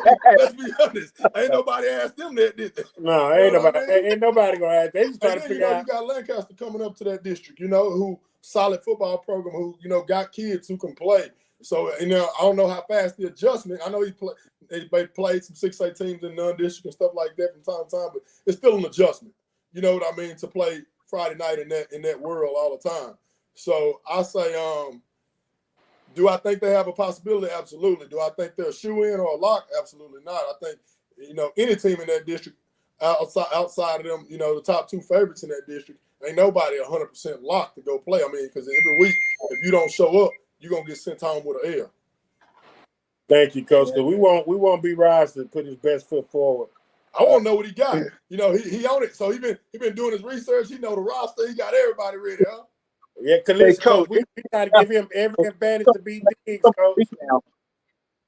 It's going to be a beatdown. It's going to be a beatdown. The debate Tuesday. It's going to be a beatdown. B-Rise going to take a beatdown? No, he's going to take a beatdown. B-Rise, so he going to take Coach. If his internet get any better, he's going to be dangerous. Oh, he's going to be dangerous. Oh, he's going to be all over it, huh? Yeah. Hey, that's Matt Diggs cutting his Wi-Fi off right now. Hey, I would tell you, Diggs used to wear us out at Coppell, boy. He used to be on our neck over there, boy. For my first year there, he talked nothing but cash crap about us, man. He wore us out, boy. I'm going to tell you. But now, he done kind of got a little more cowboy friendly. You know what I mean? But he was not a believer in the Coppell Cowboys for a long time. Hey, trust me, Coach. It take a minute for old Diggs to warm up to you. But, you know, once he ride with you, it's okay. It just take him a minute, man, because he's still giving me hell. I'm telling him North Crowley a legit team, and he telling me they ain't. I'm like, damn, they just played in the semifinal. Right. Yeah, but they had to win. If they ain't legit, I don't know what legit is. I don't know what we're talking about here. You know what I mean? Thank you. They got kids now. Coach, they got a guy on. They got these guys in the chat and guys out here that actually believe that North Crowley hasn't had a signature win. How do you go to the state semifinals with no signature win? You don't. I don't even know what to say about that, man. Listen. You can't fix that. That's gonna be people's opinion. You dealing with people who don't understand this football sometimes who think that. But I'll tell you this: unless you're talking about signature win, DeSoto, Duncanville, that's the only signature win you can pick up. There's a bunch of other good teams in the state that you can go beat. You know what I mean? Like that ain't no, like you playing week 15, you done beat up on a lot of people. You know what I mean? So, you know what I mean? Like that ain't no. I guess they saying until they beat the top dogs that they ain't beat nobody. But damn, Coach, you mean until they win state? Yeah, that's what I'm trying to say. Basically. So what I wonder, now this is gonna be my question. If they find a way to knock off some people and get to the state game and lose to a North Shore, so they still ain't got a signature win because they didn't beat North Shore? That's right, Coach. That's the way people who ain't used to winning things. Man, listen. Once you get past Thanksgiving, I tell people this all the time. Old coach told me one time, I think if I remember right, it was Eugene Rogers. He told me ain't no turkeys after Thanksgiving. No. You know what I mean? He said, so if you playing football after Thanksgiving, every game you play gonna be tough. Yeah. And Coach, I'm gonna tell you somebody got something to say about it. It's Coach McHugh right here. He got something to say about it. He tired of hearing this North Crowley stuff. He's just like, y'all act like I ain't even on here and I ain't the OC at Crowley. You get respect for it. Like, y'all don't see this Crowley hat? Y'all don't see y'all know where I'm rocking. Hey, listen, the Crowley High School. It's only one. Ain't no wrong with that. You better be repping the brand. If you ain't repping the brand, you don't need to be there. Right. Sure. Nah. Right. I'm just saying, Coach. Respect where it's due. But shit, we gonna come in thinking we the better team always. I mean, You should. Yeah. Hey, listen, I tell people all the time, I ain't got to beat them 2 times. I just got to beat them once. So everybody start talking that noise, I don't care about it. Let me go play them and let me beat them once. That's all I care about. Yeah. That's it. Yeah. You always good to know. I'm just going to be honest with you. You take your shot at them doing district, and if I'm blessed enough to be there in the 4th round, standing them across the field, I'm going to take my shot. And we're going to try to see if we can figure out how to come out on top of that. We're going to find a way. We're going to find a way. Hey, man, talk about it. I'm telling you right now, and if you find a way to get that one, I'm telling y'all right now, I'm bringing everything. Every piece of paper I got, everything. When we play Duncanville, we throwing everything at them. I'm talking about we can find a way to play in that game. I'm telling people going to be like, man, I done seen every trick in the book. You gonna run a fox across the field? You gonna run a fox across the field? I'm trying to win, dog. Hey, you gotta do what you gotta do. Hey, y'all act like he ain't for South Dallas at the end of the day. Listen, man, I'm trying to win. I'm gonna tell you that right now. Me and my boys, they already know. I done had this conversation with my kids, so I tell them all the time, you gotta talk to them about it. If you ain't talk to them about it, they won't be ready for it. I done tell them right now, we just gotta go play once. We just gotta go take care of business once. Let's go try it. All right. Hey, listen, and that's the beauty of football is literally any given day, any given moment, any time on the field, you can be beat. I don't care if it's 4-18 playing a 6-18. We're talking about one game, one day, one moment. We did it at Hershey. Yeah. When I was at Hershey, we beat Friendship at our place, came back from 21 down. We were 4-8, it was 6-8. Yeah. That's the beauty of the game. But it's only that beautiful if you're prepared for that moment. Absolutely. And I think a lot of people aren't prepared for that moment. Because that moment, and the thing about it is that moment really only rewards people who are prepared. You know what I mean? Like if you think about it, there are a lot of people that go their whole life without coaching in that big game, without playing in that big game, who number is called and they show up in that big game. You know what I'm saying? No doubt. It's the person who takes the last shot in the game and hit the game winner. Your reputation puts you in that spot. And there are a lot of people who don't go who go their whole life and don't ever get in that spot. And that's the thing about football. You literally have that chance every single day. You put your hand on that ground. No doubt. No doubt. That's the way I see it. Did we get up today? If we got up today, it's time to go. We here, let's go. You know what I mean? And if we got a chance. I mean, that's exactly right. So I think I'll tell you this: we play football, and all of us, Crowley, if you name them, it's the toughest place to play in the state of Texas. Is the DFW. I'm just gonna be honest with you: the best football in the state is played here. Yep. Top to bottom per capita is played here. You got your big dogs that come out of Houston, a few here and there that can really ball, but top to bottom playing football, I'm gonna tell you right now, it don't get no better than the DFW. Let me ask you this, Coach. I'm sorry, Coach. No, go ahead. Hey, this for both of y'all, Coach McHugh and Coach. What do you think? Do you see the benefit of 7-on-7, and do you see the benefit of kids playing more football? Is the reason why you see a lot of freshmen coming in and being able to compete at the highest level as freshmen and sophomores earlier, as opposed to not having that? I think I don't know if I necessarily say 7-on-7. It's the exposure to the training the kids are getting. They're getting trained a lot earlier. I mean, you start talking about a kid that's been going through one-on-one individualized training since he was in the fourth grade.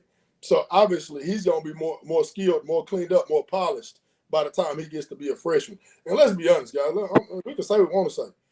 That DNA, it has a lot to do with whether or not that kid's ready to go play on a Friday night. When he walked out there, if mama's 5'11" and daddy's 6'4", I'm gonna tell you right now, there's a high probability that kid, if he get the right training, he gonna be ready to go by the time he a 14, 15-year-old freshman. You know what I mean? Just putting it out there. Yeah. Yeah. If he ain't got the DNA aspect, he better be special to play on a Friday night. Yeah. I think with Coach McHugh, you got what's yours on that? Yeah, I mean, with the social media exposure, man, you see a lot of like Wiley said, kids are now going to trainers. They're seeing who training with who. Okay, I need to link up with that guy and kind of work on my craft. You know what I mean? Personally, I'm not a big fan of 7-on-7. I'm a QB guy, so I'm not a big fan of 7-on-7 because of I think it's all, you get fake routes. You're not seeing what you're gonna see on a normal Friday night. Half these damn quarterbacks don't take drops. From a QB aspect, I don't see a lot of validity in it unless you're running your team's offense, doing what you're gonna do on Friday nights. But as a receiver and a DB, it always helps to run routes. It always helps to backpedal and cover. You know what I mean? I tell my kids all the time, when you see all these guys doing all these footwork drills and whatnot, Steph Curry got good at shooting the basketball by shooting the basketball, right? So you're gonna get good at running routes by running routes. You're gonna get good at playing man coverage by playing man coverage, and that's what 7-on-7 does for these kids. So yeah, man, I graduated high school probably 11 years ago now, so I'm still relatively young, and the amount of what kids are doing in 7-on-7 and just extra work is probably double to triple compared to what we were doing back in the day. Like I remember the high school 7-on-7, like the state qualifiers and stuff like that. But outside of that, this OT7 and all that stuff wasn't really going on. So yeah, I'm a big 907 guy. Unfortunately, we can't do that in the house. But, hey, it might be frowned upon, Coach, but I definitely live by it. How often do you do 907, Coach? Man, I know you like the air raid. Listen, so I work for a defense. I work for a defensive coach, man. So we do it all. Man, listen, hey, we be getting into it. I'm like, man, this is crazy. You got your safeties playing at 8 yards with no pedal and just light my guys up. I'm like, okay, But then don't let me RPO when it's our run and all of a sudden it's a problem, Well, because it is a problem. Okay. See, that's what gets me about you offensive coaches. Y'all can't just stick to the script. Y'all get mad when it's no benefit for y'all. So now, if they know we running the ball and look at the safety, he ain't worrying about nobody. Hey, we just gonna bang him right behind him. We're gonna RPO him right behind him. Read the safety. Yeah. You come down, throw it right behind him. At least once every couple of weeks, we gotta keep them honest, Coach. No doubt. Hey, we gotta keep them honest. And then you talking about 7-on-7, man. Every DB coach stands in the back, so we really playing 7 on about 8 or 9, depending on how many DB coaches you got back there. There you go with that. You know what I mean? Oh, yeah. Hey, Coach Wiley, what do you say? Whoever got the pin last? Yeah, man. Listen. It's kind of like them boys when they throw that little flat route and they block it before the ball get caught. Absolutely. We complain about it, but they say it's caught on the line of scrimmage, so it's good. Yeah, they done pinned the linebacker and everything, and done ran the backs out the backfield. Oh, man. Come on, man. We ain't picking nobody. But what I will tell you about my perspective on 7-on-7 is, if you're going to do what you do, like Coach said, it's good for you. Like we go out there, I play with my 2 inside linebackers at 7-on-7. I don't put DBs in there. I play, we run our offense. Our quarterback expects to go to his progressions and do what we do. I think if you just go out there and you just go to play 7-on-7, you put 7 DBs on the field because you just went to go win in 7-on-7. Well, great. I'm glad you got to win, but did your kids get any better at doing? Because at some point during the fall, that linebacker gonna have to cover somebody. Yeah, you know what I mean. Yeah, if you ain't done it all day. You can't hide them. You can't say I'm finna pull them out and go put my DBs in there. No, now we're gonna run down your throat. So you better be able to do that. That's the thing that I always looked at. If we're going to do 7-on-7, I'm going to have my team there, right? Like my defense has to run my coverages. We have to be able to call my checks, whether we 3-by-1 to the boundary, we want to lock it on the backside. We need to be able to do that in real time. Yep. You know what I'm saying? Because now during the season, we can continue to keep doing that. I'm with you on that. Some people... You wasting practice time if you teaching different stuff in 7-on-7 anyways. Like, we don't have time to wait. We trying to build a program. So if I want my guys to get maximum amount of reps, I'm going to do that and then do it into 7-on-7, not waste time coming up with coverages and doing a bunch of different stuff. Yeah. No, I'm with it. So what y'all feel about Coach? I know we keep you along. I know you just got in from out of town. But real quick, man, what y'all think about on 7-on-7? Because you finna go to the tournament. Yeah. Are you playing your linebackers or are you playing safety? My linebackers gonna play. My linebackers gonna play. That I don't play extra DBs. We play our linebackers. Yeah. You said this is what we do on Friday night, Jay. That's what we do. They need reps. We get better while going down there to play when my linebackers are playing. If I go down there and I just put another DB in there, he's doing a job he never has to do. Exactly. He's never manned on a running back. He ain't doing that. So my biggest deal is what are you doing it for? If you ain't doing it to get better, it don't make sense. You're right. And Yeah. I just asked that because I see a lot of time. That's why I only go to like the SQTs, 7-on-7. Like you ain't gonna catch me at a lot of clubs, 7-on-7, nothing like that. Because I like to see the teams play, right? I don't want to see a 5'3" linebacker out there. I know they're just out there because he's fast. You know what I'm saying? And he can run with the receivers. Like, to me, that's not benefit. And I'm not finna stand out there in that heat to watch that. So, you know what I'm saying? It just ain't happening. I know exactly what you're saying. You know what I'm saying? So, and that's why I asked. Now I will say, at the tournament we saw you at, Coach, I know Gay said he run two different ones. He do one for 7-on-7. He do a defense for 7-on-7 with more nickel dime than he do on his regular package. Mm-hmm. But I mean, hey, you can't argue with it because man just played in the semifinal, right? No, you can't argue with it. You know, it just depends on where you put your value at. If you do some of that in the fall, and that's what you do when you get against teams that heavy spread and throw it around, great. You know, I can't, like I say, my opinion, I keep my kids on the field, the ones that are going to play there.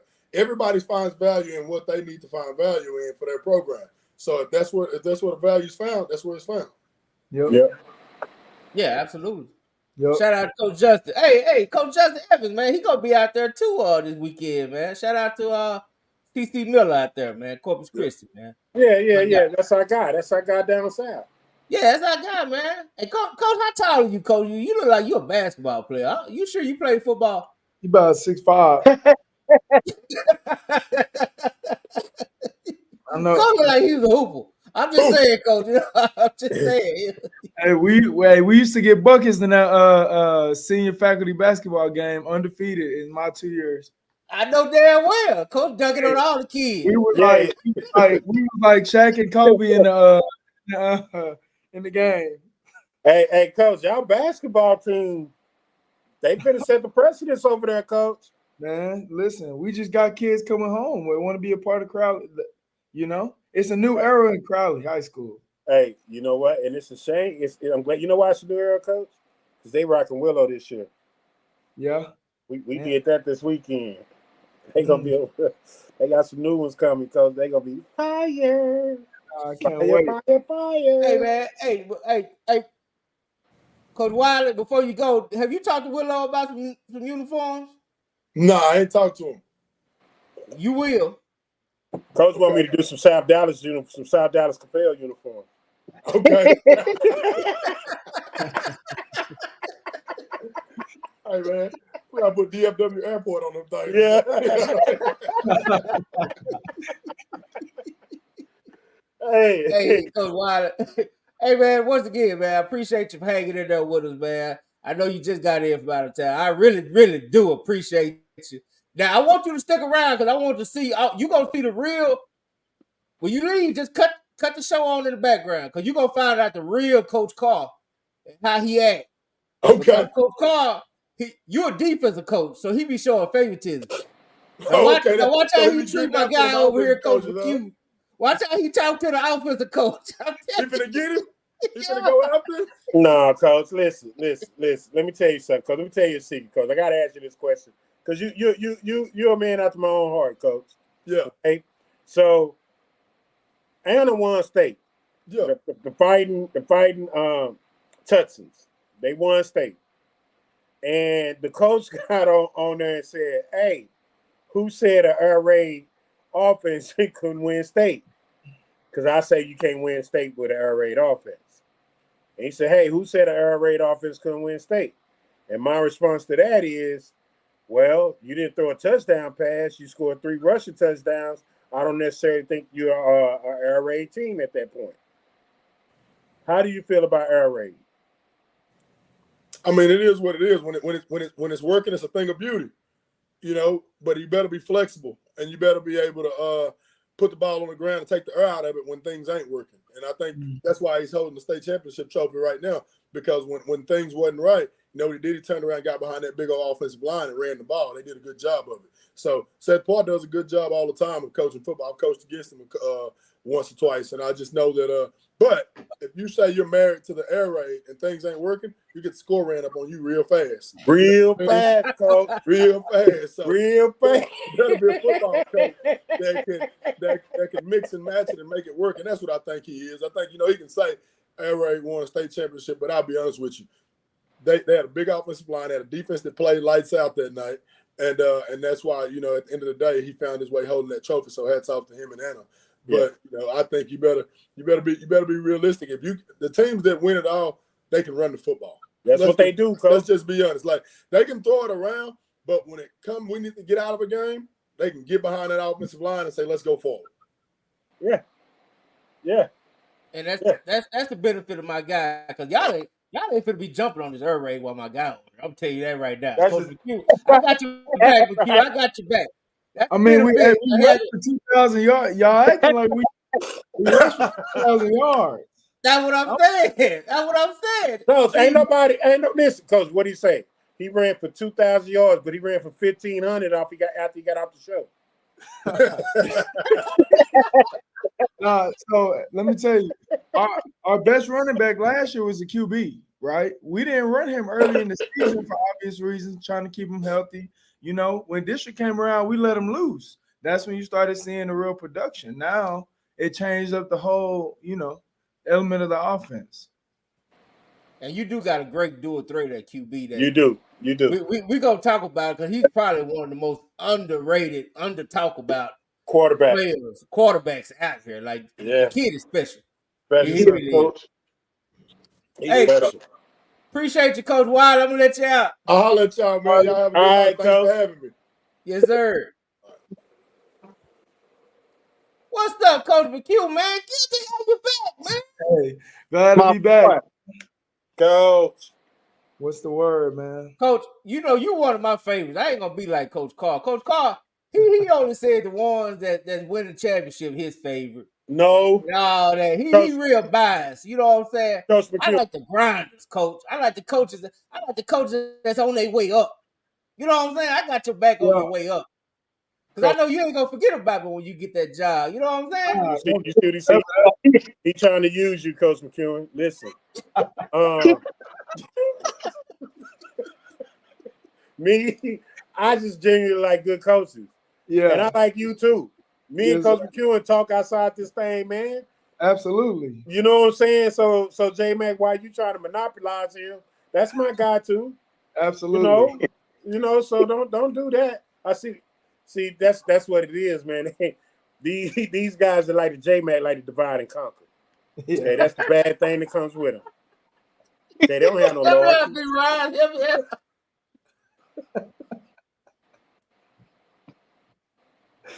Oh man, that ain't it, Coach. I been messing with Coach, man, because I know when I said I was gonna have you on, and I know how Coach is about the air raid, man. Like, Coach he's stuck in his ways about the air raid, but I think we got to remember, like you say, you're 11 years out of high school, so you're a very young coach that's still grinding. But I think you hit the lotto with Crowley. I think I did too. I really do. Right. We got handed a good crop of kids, man. I mean, they were here. We just, instill what we know, and Coach Lynn did a good job of getting them to buy into the program and to the culture, and shit. We want to take that next step this year. You're gonna like what you see this year, Carr. It's a lot of the same, a little bit different, but you're gonna like what you're gonna see early. I already know, man. Hey, listen, in Crowley, we trust Jack. Believe that. You know what I'm saying? Y'all, man, listen, we fans. You know what I'm saying? You take a team that ain't won but 1 or 2 games and go to the playoffs next year. That alone, you know what I'm saying? Yeah. Gives you credence to that. So, how was that, man? Like that whole transition from them losing, y'all coming in doing what y'all doing. How was that propel y'all during the offseason? Man, I'm going to talk about last offseason, and it was funny because me and Coach Lynn actually just talked about this recently. when we first got there, it was all lip service. You know what I mean? And it had to be because there was no product other than what we have done at our other schools. You know, so when we got there, we just told them what the possibility was and what we felt like with the kids that we had, what we could be.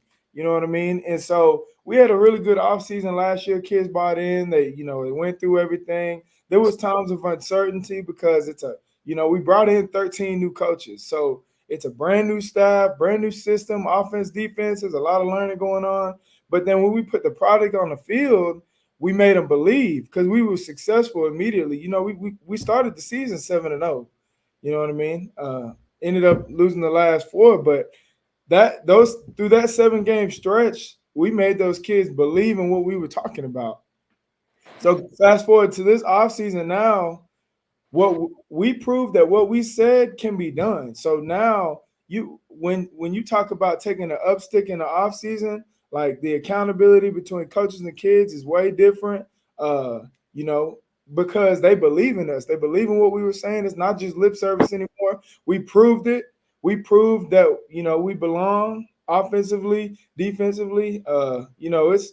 It's a new feeling for the kids because they had never done it before. They've never been successful. So now we're starting to have the kids that we have here at Crowley are ready to be successful. We're getting kids coming back to Crowley that left. So it's a new era, a new aura feeling for these kids. That's dope. Yeah. That's dope. B-Rod, you got anything for Coach about Crowley? Yeah, quick question for you, Coach. Last year, first round, and the year before, it was the first round. So is Crowley, are y'all out that honeymoon stage, where like, hey, we can make we can get to, second round? Yeah. No. So our what we've been telling the kids all off season and all summer is the season to us doesn't start till round 1. And it's not a successful season unless we make it to that 3rd round.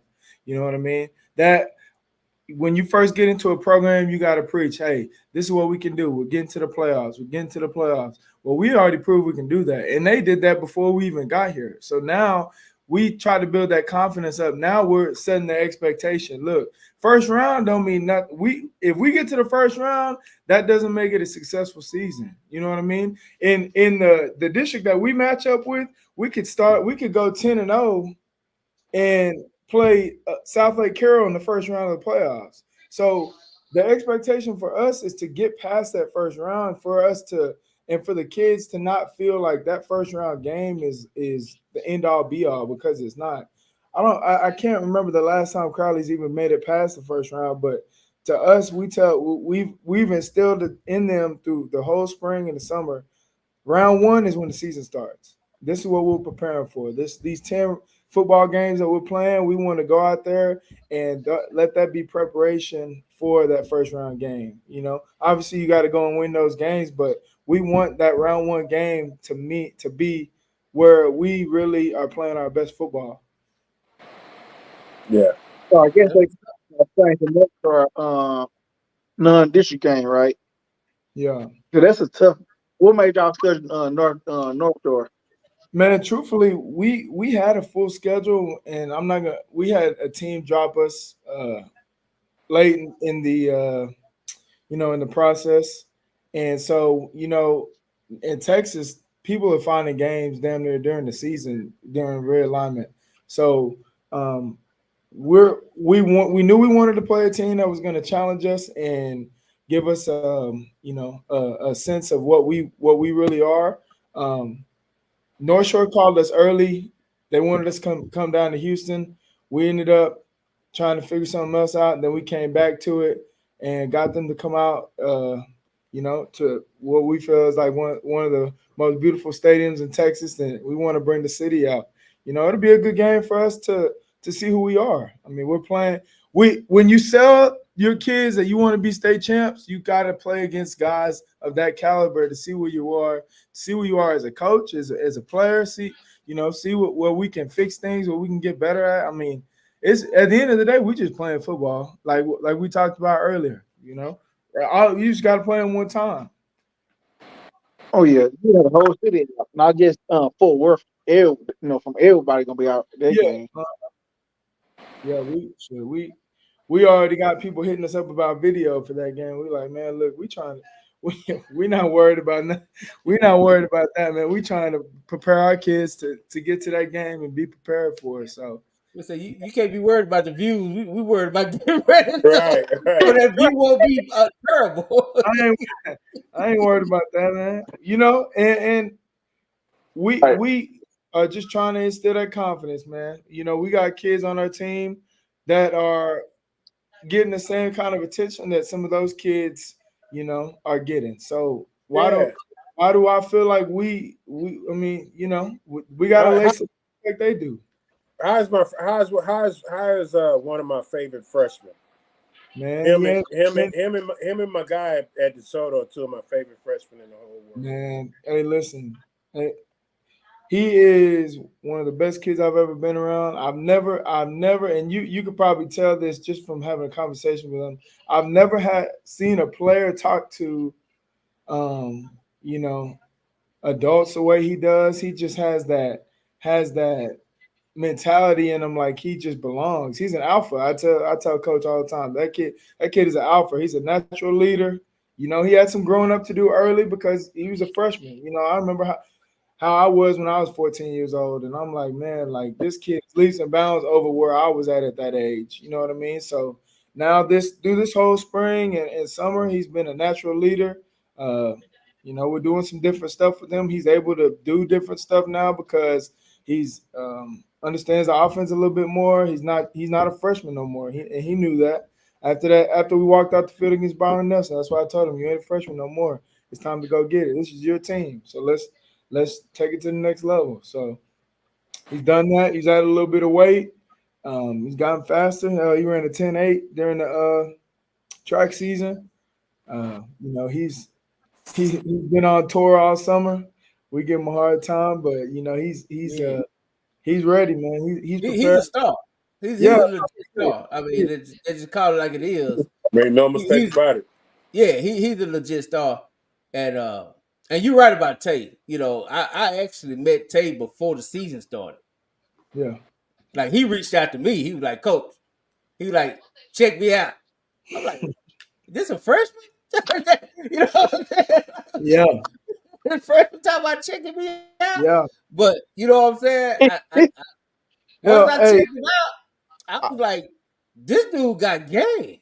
Yeah. Yeah. Hey, Willow, this is what, and he is a product of what we were talking about earlier when I said social media. Mm-hmm. I knew about him when I was in Corpus because he's posting on Twitter and doing all these videos. And I knew RJ Bond before I got over here, and he's like sending me his videos. I'm like, dang, this kid is legit. He's like, yeah, man, we trying, you know how it is out here. We trying to keep him. I'm trying to let him know how much we love him. Man, listen, my first week at Crowley, you best believe I was at Alley Middle School talking to him. Yeah, right. And you had to, Coach. Hey, listen, man. And that's the thing, man. How do you, in today's society, Coach, we gotta, I say we, you know what I mean?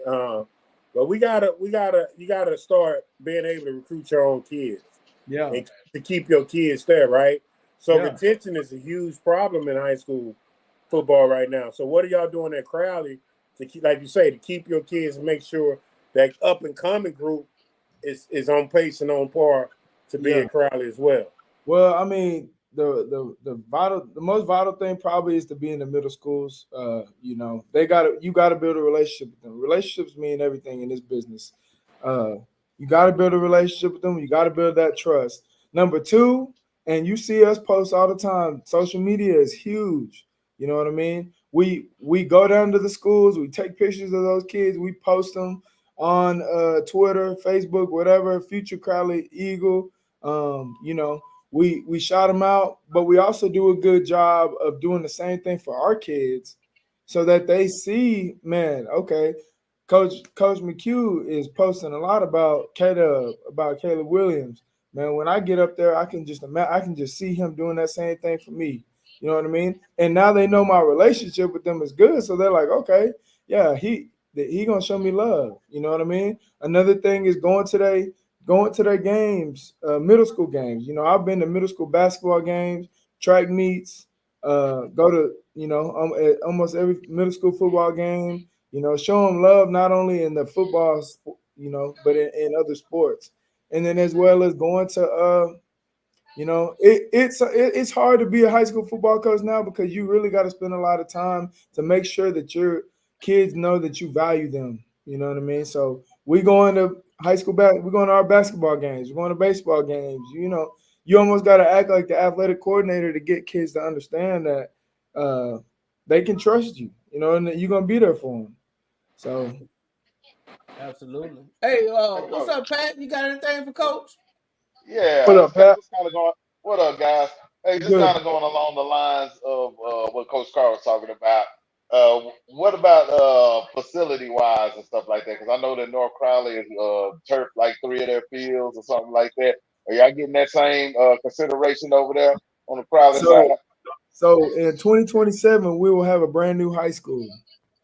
They about to break ground. Brand new high school, brand new field house, 10,000 square foot weight room, brand new gym, brand new anything new, we're gonna have it. Brand new basketball weight room, brand new all four. We're getting 4 new turf fields. We getting it's about to be crazy, and that's all. There's some videos out there. I'll try to send J-Mac one of what we gonna have, man. It's gonna be beautiful. Man, hey, look, y'all deserve that because I know isn't it the phrase Crowley tough? Yeah. I went by the field last year, Coach. That practice field was tough, Coach. So bro, it was like a cotton field out there. I don't know. Hey, they are tough. Yeah, They are tough. They're tough. But I'm glad to hear that. Hey, Matt Stepfeld, they're gonna tear down the old school and the old stadium. Yeah. So where the stadium is gonna be the gym and the auditorium area. From what I've been told. You know what I mean? So now my question is, Coach, hell, when they get there, are you still gonna be around? Man, I'm gonna be here until I'm not. You know, I'm Good answer. Good answer. Hey. until I'm not. Coach said we're going to secure his bag in 2027. No, I asked that because like my homie Coach Boone just said, Coach McHugh, I mean, he's on the fast track. He's one of the brightest young coaches coming up that I've met in DFW. So, I think it's just a matter of time. The more successful Crowley get is the more sought after he. Now, it's on him whether or not what I'll be looking for. But I'm just saying, we don't. He done been in Lubbock. He done been to South Texas. He done been DFW. There's a lot of schools, bro. Yeah. You know, it was all to get to here, man. Like I want to say Wiley said it earlier. This is where the best football is played. You know what I mean? My goal is always to be here. I just waited for the right job. I actually almost was at Arlington Bowie with Coach Sam. Last minute got that call to go back home to Corpus, so it ended up being a better one. So, man, just imagine if you'd have went to Coach Sam, you probably been on Coach Carr bad list. You're gonna stop that. You're gonna stop that. I know what you're doing. I'm not gonna let you do that. Hey, J Mac, I just sent you the video of the new school. Okay, I'm gonna check it out. But yeah, I'm just playing, man. Coach Sam, my guy. Now y'all can say what you want. I love me some Coach Sam. He's a good guy. I just feel like Will did him wrong. That's all. Look, hey, Coach. I like Coach Sam, but I gotta ask you this question, Coach. You're a very, very intelligent young man. If you was describing the Arlington district, comparatively speaking, to a Division I conference, what what would you compare them to?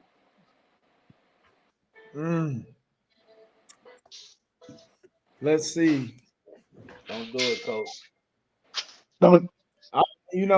Just knowing what they do. Ooh, I think that they always have good teams. I would say a top tier Big 12 team because they always gonna be successful, and then when they get to the they ain't beat Martin yet. He ain't beat Martin yet since he been there. So Coach, that's fair. That's fair. It's like TCU and Oklahoma and them get to the playoff championship and then they lose the big game. You know what I'm saying? So that's if I had to compare what he's done there, yeah. Just comparative to the holistic overview. But not the Big Ten though, right? Well, man, I mean, you know how, yeah. I know it's all good, Coach. We good. I gave you the SWAC. I said the SWAC, and I was frowned upon. Damn, the SWAC, Coach. Thank you, Coach. Thank you, Coach. In the NCAA tournament, if you win your division, you get an invite to the big dance. Is that true or not? That's true. Yeah. Okay. Now, how often do you see them going and running the gamut once they get there? Nah, yeah, you're not seeing it. Okay, so they go because by law they get a chance to go. Yeah, because they're taking 4. Yeah, I think that Arlington District has to get to the point where they are making noise in the area. Yeah, just in the area alone. You know what I'm saying? Like they're not making noise. You know what I'm saying? Like nobody said, man, if we draw that Arlington District, man, we in trouble. Yeah, right. You know what I'm saying? To me, they have to get to the point where they're making that next step where people are like, okay, damn, that Arlington District is just as tough as anybody else. Yeah, you're right. You're right about that's that. all I'm saying, Coach. So let me ask you this, Coach Paul. Who closest like that? Arlington District or Mesquite? Now one of them. To me. What you think, B-Rod? I mean, Arlington's in a lot better shape than Mesquite School District. But damn show. Here, last year, who made the playoffs. So we're talking Southland Conference. God, who's the Southland Conference? Mesquite? That's Mesquite.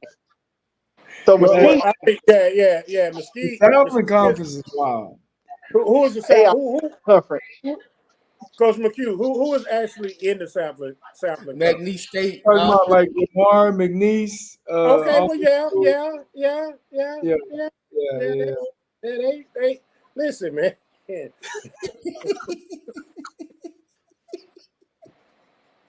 Coach, like, how the hell I get over here with this? Listen, all I'm saying is, all the cool, Coach McHugh. Listen, that district y'all in is a really, really good district. Yeah. Right? That Arlington district, to me, their biggest horse to carry that district has been Arlington Martin. Right. Yeah. Arlington Martin ain't been raising no hell. You know what I'm saying? Like you're not lining up like, man. You know what I'm saying? Like you finna go play a good sound Arlington Martin team. But you're not saying it to the point where you like, man, we finna go play Duncanville. We finna go play DeSoto. You know what I'm saying? They third and fourth team in their district. I'll put you like this. And this ain't a knock at Skyline. This ain't a knock at nobody. Skyline will be playing for first place in that district. McHugh ain't got nothing to say. He like, no comment. Well, Coach Carter. Coach Lynn don't text McHugh, man. Don't you comment on none of that. Hey, that's tough. We play Skyline this year, so we you better be careful. Is that week? What's that? Week 2? Week 3? No, week 3. Yep, they come to Crowley. Oh, that's gonna be great. That's a it's good gonna game, man. That's right out it's the gonna be North good. Shore. That's gonna be What, good. what was y'all thinking, man? I mean, tell Coach Glenn, man. I thought we learned from Cedar Hill. We not gonna do Nah, this murderous row. we want to make sure our kids prepared. We don't want to be Hey, in the that's same. probably tough. We don't want to be in the same situation as last year. Let's put it like that. Yeah, but see, last year though, Coach, last year was to me, Coach, just to me. I thought y'all did an outstanding job last year. You know what I'm saying? And I get it that you don't want to get caught in that position, but y'all didn't even know that y'all was going to even be in that position. You know what I'm saying? Based on what y'all was taking over. So the fact that y'all even got to that position is like an amazing thing. Yeah, now that y'all know, like going forward, hey, I don't want to get caught in that. That's the learning part of it, and that's dope too. But man, y'all gotta shit, man. Y'all did a hell of a job last year. Like that was amazing to watch. Every time I voted against y'all to lose, y'all won. So I just kept it going. Hey, Coach, how many homecomings are y'all this year? You know yet? We don't play no homecomings. We play football games. I bet. We don't play homecomings, man. We play football games. It's all tough, man. Well, who scheduled y'all for homecoming? Man, they hopefully nobody. We went 4-0 in homecoming last year, so that's what I was saying. Y'all grew up a lot of homecomings last year. I thought you were talking about our homecoming. Nah. Oh no, Coach, no. We was the homecoming crashes last year. Yeah. I want to say it was 4 in a row too. No, y'all did that thing, man. Y'all did that for sure. That was fun. Yeah, that was. I mean, yeah, that was wild. But you know what? The kids, we built it up too, man. Listen, this is what they think about y'all. They don't think that about us because they ain't scheduled when we were here. This is what they think about y'all. So, yeah, it worked too. Yeah, it worked. Yeah. Oh yeah. We was at what? We was at 3 of them games. I think we was at 3 of them homecoming games. We had kids, putting homecoming crashes on their back plate and all kinds of, it was funny. No, that's dope. That's dope. I loved it. So tell me this, man. Y'all just got that was year 1. Yeah. Like you say, it didn't end the way, if you don't win a championship, it never ends the way you want it. For sure. What is it that y'all took from that Byron Nelson game? Which ironically was Coach Wiley last game too. So what is it that you took from? What is it that y'all took, and even you as the OC? What is it that you took from that game that you're gonna do differently this year? Man, there was a lot of things that we did really well in that game. We showed our youth in that game. We had 10 drop balls in the first half. And that, when you talked about earlier, when sometimes when you throw the ball a lot, things go bad really quick. That is exactly what happened. We were down 6-0 after the first quarter. So we came back with the same game plan in the second half and scored 28 points. You know what I mean? So I think it was a real big learning experience for our young guys that were coming back. They understand that, they belong. For us as a coaching staff, there's good coaches all over the state. And, Byron Nelson and Coach Pride and them have a really good coaching staff. And, they did some things that challenged us. So going into the offseason, we use that film to kind of expose what we do, what our weaknesses was, and find ways to get better and attack those weaknesses. You know what I mean? So if you don't think that my receivers haven't caught 1,000 balls this spring, you'd be crazy to think that, because that was the precedent that was set in the last game of the season. Me and my boys always play Uno, and we always say you're only as good as your last game. And so that for us, that's what we tell our kids. This is what everybody thinks about Crowley football. We can't catch the football. You know, we don't play well in one or the first or the second half, and that was really what we did all year, to be honest. But that's a whole nother conversation. But you know, we learned a lot about ourselves, young staff, young players. So we just use that as fuel to fuel our off season, fuel our developmental season, and take us to the next level. So Yeah, I can dig that, man. I'm looking at your schedule. It really does look like it's gonna come down to Crowley, North Crowley district. I mean, no yeah, disrespect, Right. no disrespect to Lake Ridge or Legacy, but Don't you say that in front of B. Rod. B well, Rod, yeah, I was about to say. the Fighting Risers. Hey, the Fighting Risers got a chance to make the playoff. I'm looking at the district; they got a chance. Man, hey, listen, we got a lot of their film last year, coach, and they got some good look. They got some dudes.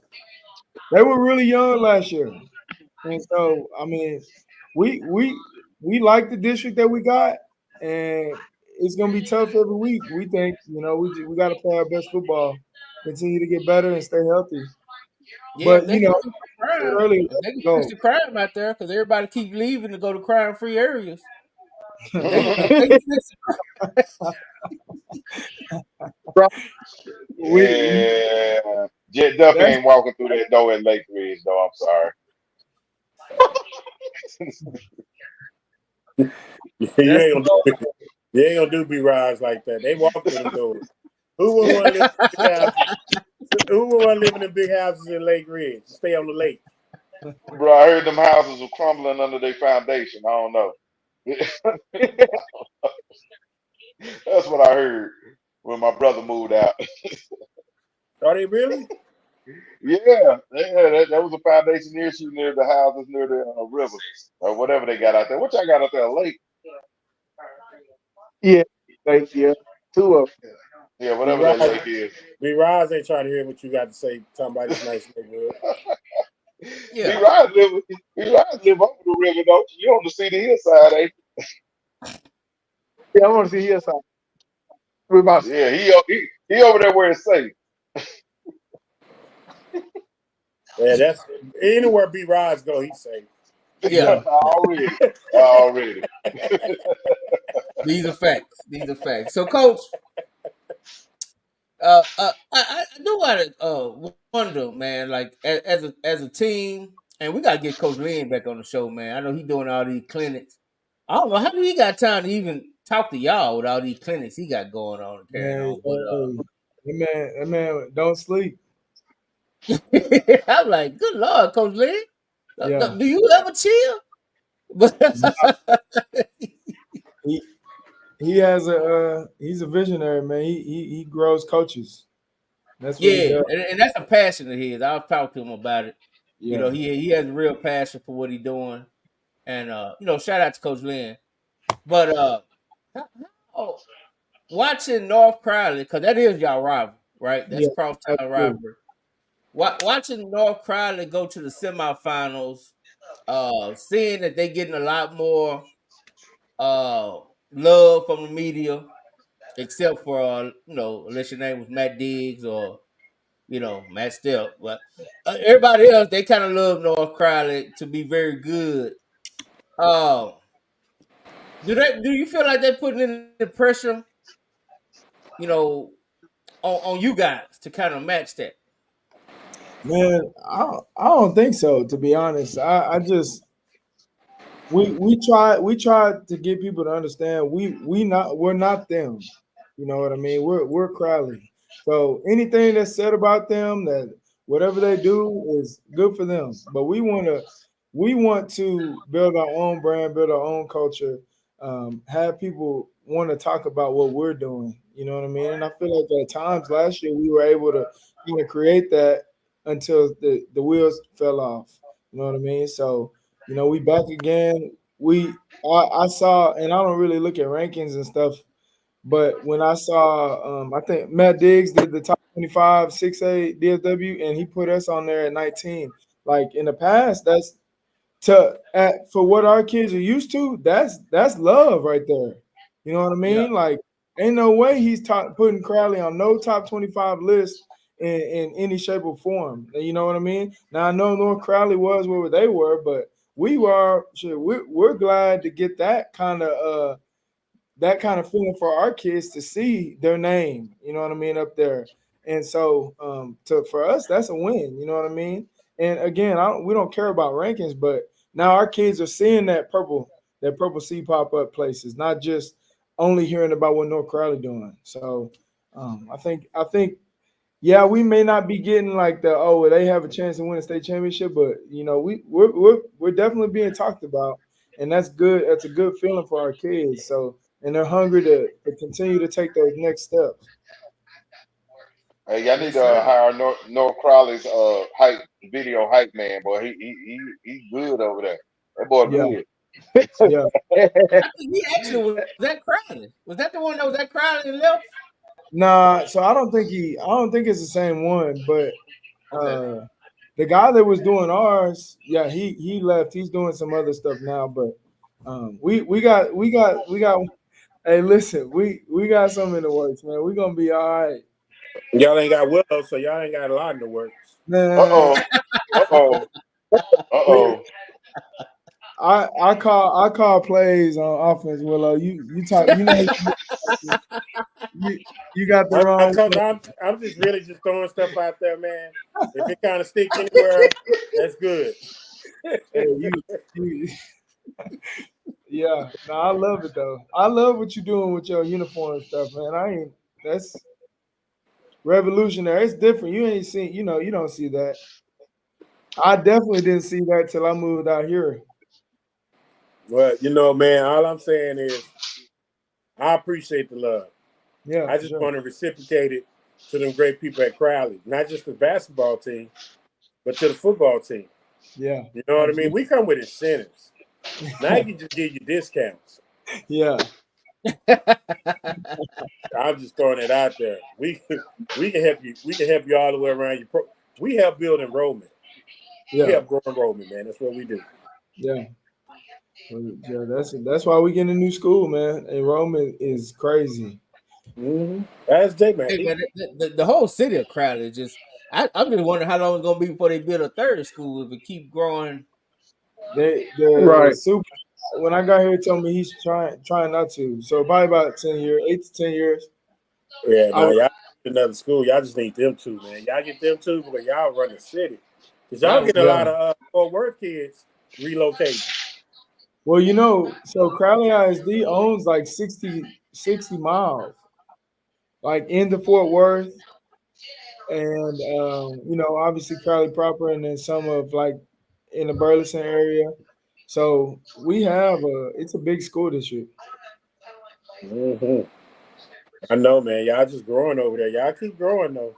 I love it. Yeah. Yeah, that's really dope, man. So what is it about your offense we're gonna see? I know we touched on it a little earlier, but I do want you to tell everybody so we can know what is it we gonna expect to see from year 2 of Coach McHugh, because you got your QB coming back, so it ain't even like you got to work with another QB, which to me is the biggest advantage. Oh man, it's the steps that I've seen Caleb take from year 1 to year 2 have been like astronomical. I mean, he got put into a system that he knew nothing, and now he's running the show. What we're gonna do offensively is a lot of the same.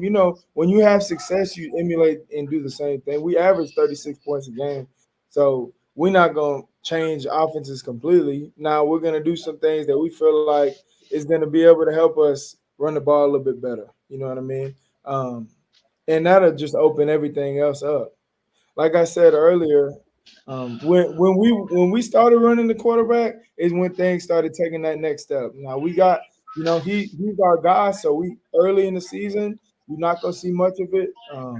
But as we move into the district, we let them loose. Go ahead, Jacoby. Go ahead, come on, baby. Take it down, man. Hey, you gonna have two game films to break down. You ain't what I say on this podcast, you ain't gonna worry about. Yeah. Hey, he got the fighting shavers week 1. He know he got his hands full. Hey, Yeah, Coach, yeah. look, that confidence hit a little different when you know you got what you got under the center, and what you Yeah. know you got out wide. Yeah, If listen. you know your Jimmys and Joes, if you got some, oh yeah, you stick your chest out a little bigger because you got some killers. So we got some, you know. We returned 3 receivers out of the 4. We lost 1 to 40. DJ number 8, he left and went to 40. His dad got a promotion. So he moved out there. You know, and we had some guys, young guys that have stepped up. We still return our leading receiver in terms of yards from last year. We returned Tay. We got, you know, we had a running back, Willow, on a freshman team last year that probably rushed for 2,000 yards, but we just didn't need him last year. We played Byron Nelson, and he played in the first quarter. Really? Yeah. Well, I mean, we gave him the ball 5 times. He had 37 yards or something like that, and that ball was averaging 7 yards a carry, and y'all stop giving that man the run. Man, Coach, you know, freshmen do freshman things. He fumbled the ball out of bounds on the last one, and this one, you know, it's like, okay, well, we need to go ahead. You got to throw him back. Listen, that's a freshman. Yeah. Just throw him right back in. Yeah. Hey, but listen, what was the score when you said we're gonna that was the beginning of the second quarter. I think they just went up 12-0. Oh, okay. So you trying to minimize the score at that point? Yeah. Oh, yeah. I got you. So you still back in 5 carries, 37 yards as a freshman? Yeah. No. He the kid can go.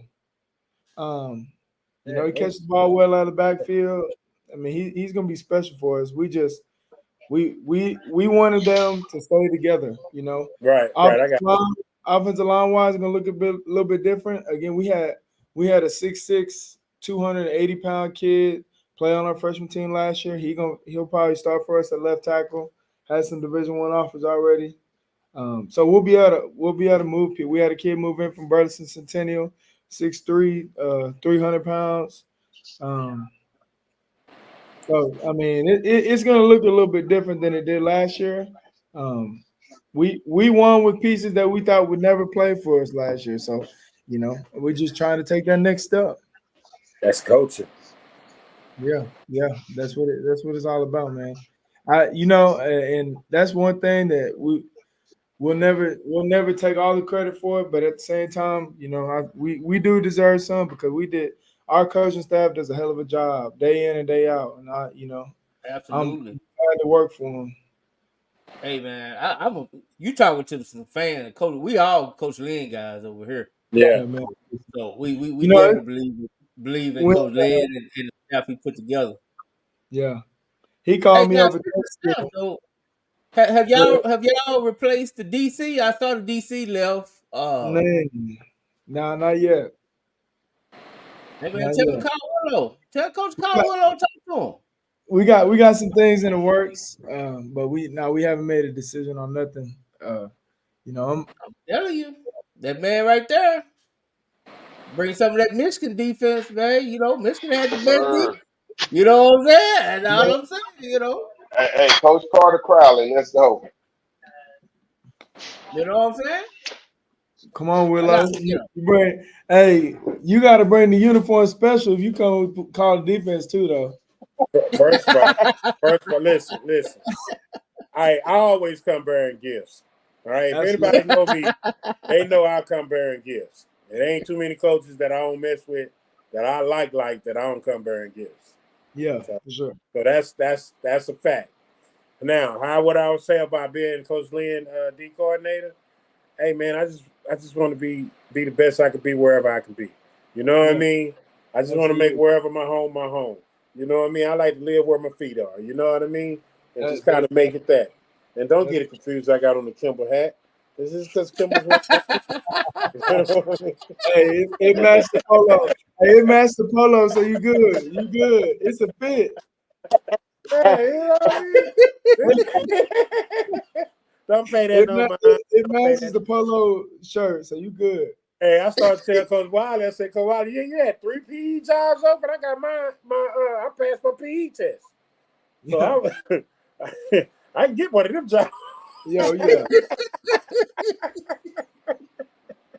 Say, man. But hey, I know y'all got the 7-on-7. Y'all didn't qualify for the state, but I know y'all do y'all own league. Yeah. And y'all play every Tuesday, and that's coming to a head this Tuesday, or y'all got another one after that? This is the last one this week. Championship Tuesday. Okay. And that's gonna be at Crowley? It's gonna be at Crowley. Yeah, we start at 5. That'll be like the the bottom of the bracket, bottom tier, and then at 6:40 is the championship bracket. Okay. So definitely need to check that out. If I could get over there, I'm definitely gonna try. He ain't coming, Coach. Man, I work for a living, man. You know, I ain't got it like that. We ain't got enough sponsors for me to quit my job. I've been seeing because we ain't got a sponsor. We ain't got nail sponsor for me to quit my job. Hey, we possibly got a sponsor coming in the fall, but here we go, yeah. we ain't got our promoter, our marketing guy need to be fired. Yeah, dog. You know what I'm saying? Everybody want to talk about keeping it real, but keeping it real don't pay no bills. We need to fire him, man. We need to fire him and quit.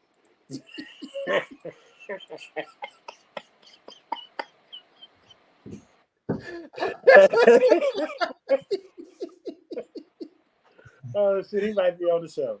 My bad. We didn't really mean that. Hey man, but man. Once again, man. Hey, we gonna. I talked to Tay, man. I want to get couple more players on later on after y'all kind of take that break before y'all hit camp. But what is your defense looking like? You the offensive guy, but you practice against these guys. So yeah. What are we? I know y'all had Priest Ash. Y'all got to replace him. Yeah, which is big. But y'all got some like really D1 secondary, like the Twins. You know that secondary and them young linebackers to me are the truth. Tell us about your defense, man, before we get out of it. Yeah, we lost 3 of our 4 defensive linemen. So outside of that, we returned everybody else. 3 of our 4 DBs had Division I offers. They were the core of our defense last year. They will be again. You know, we lost John Blake to injury at the end of the year last year. He'll be back. We moved. You know, we got Tamondre Bowie, who played outside backer for us, led the team in tackles. We moved him back. He's going to play some safety for us. You know, we got guys that fly around. Hard hitting defense, really physical. I keep the whistle in my mouth at practice because I know when the ball goes in the air, they're gonna be flying to it. So you know, it's a fun defense, and I think they really showed who they were early in the season. And we got really banged up towards the end and lost some guys for the duration of the year. So we had to play a lot of guys who hadn't been getting a lot of reps, and you know how that works out, but. Early in the season, I felt like we had one of the top defenses in the area. You know what I mean? So, and to know that we bring a lot of those guys back is going to be really, really good for us. Yeah, that's what I was wondering. So, what about the trenches? Man, we have some young guys who have stepped up and are going to play a big role for us in the trenches. We returned Keyshawn Morris at defensive end, who played a lot of football for us last year. He started for us towards the end of the year. He'll be back, and then we got some young guys. You know, we played some sophomores on JV last year just so they can get really good reps because we know that we were good depth wise at the varsity level. We had a starter get hurt, I think the second or third game last year of the season for the rest of the year. That'll be back, so that'll be another guy that's played a lot of football that'll be playing for us. we got some good, really good young guys that probably won't see the field much early in the year, but as as we progress and as the season gets going and they start getting those game reps and the quality reps, I think that you'll start seeing an uptick in their playing time towards the end of the year. We're going to do a lot of good things. We'll probably be a little bit more multiple this year than we were last year, just because it's not new anymore. Like I said, offensively, it's not new. So we want to try to mix things up and be a different team and take that next step. And I think that's how you do it. So. Yes, sir. Yes, sir. Well, I tell you what, Coach, man, once again, man, it's always good having you on. Willow, you got anything for him, Pat? I have nothing, Coach. I'm just a fan and enjoy watching you guys play this year, man. And keep doing your thing, Coach. Appreciate I'm it. a fan. I'm a Appreciate fan. Run the ball more than you throw it. Yeah. Then it just be I like you as a person. Yeah, I got you. I appreciate it, Coach. What you got, Pat? Hey, hire Coach Carr. Coach Carr. Yeah, hire Coach Carr. Me and Coach Carr, we chop it up every once in a while outside of here, so we good. We good. He must really like you because he don't like the air raid, and if he talk to you knowing you run the air raid, then yeah, you definitely a good human being. Oh, he's a good person, Coach. He's a nice young man. You know what I mean? We like him as a person. Yeah. No, I'm just messing with you. Nah, he definitely. I ain't gonna lie. Coach McHugh, that's my guy, dog. Like that. Yeah, for sure. That's my guy for real. Man, I need to introduce y'all to my twin brother. Hey, man, bring him on. Matter of fact, hook us up, man, because I'm trying to talk to more of them coaches down there. I want to talk. I want to talk to all the coaches now. We love DFW, but hey, I want to talk to some South Texas. We don't had CC Miller coach on. We're gonna get him back on, Coach Evans. Yeah. We'll have a couple of Houston coaches. I got another Houston coach gonna come on. Yeah, man. I mean, tell bro, come on, man, talk to us. We got our we put on a football camp in South Texas every year. It's called Twins Passing Academy, and it's a play on words. But is it just for linemen? Nah, it's all positions. O-line, D-line, every position. Running back. Because you said passing, so I just assume you teach people how to pass rush. You know what I mean? We do. We pass rush, pass pro.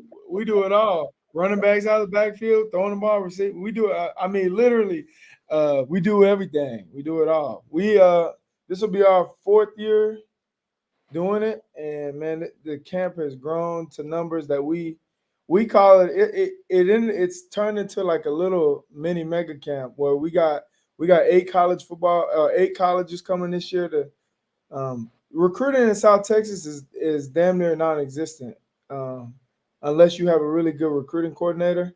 You got your 1 or 2 guys who are gonna get coaches to come down there, but we thought it was important to get those small school colleges down there to come see the talent that we have in South Texas, because truthfully there is some guys that they get overlooked just because of the clientele of who they're playing against. So that'll be next Thursday and Friday, and we're sitting at 154 kids that have signed up. So it's going to end up being a pretty big camp that we're excited about. But I'll shoot y'all all the videos and pictures and all that stuff that whenever we get to going. But it's gonna be a good time, man. Yes, sir. Hey, Coach, I need you to tune in Tuesday night, man. Oh, I'm there. I've been B-Rise is gonna be debating Matt Diggs about Waxahachie, and this is something we're doing. This is gonna be our first show. It's a debate style show, so we'll have a topic and 2 people to come on and debate about it. So the first one, we got B-Rise and Matt Diggs, man. And so I need you to come on and just vote for B-Rise no matter what. Just vote for B-Rise. Yeah, so we're doing everything we can to rig this thing, man. Man, hey, it sounds like it. We gonna find out. I've been keeping up, man. I want to see if B-Rise gonna come with that heat. I know he is. I'm ready, bro. I'm ready. I know he is. Okay. Hey, man. So we need to tune in, and then I don't know who I'm debating yet, but I'm pretty sure I got a lot of people that just love to just disagree with me anyway, including Mac D. So who knows? Maybe Mac D be coming back to take his second L. I don't know, but Right.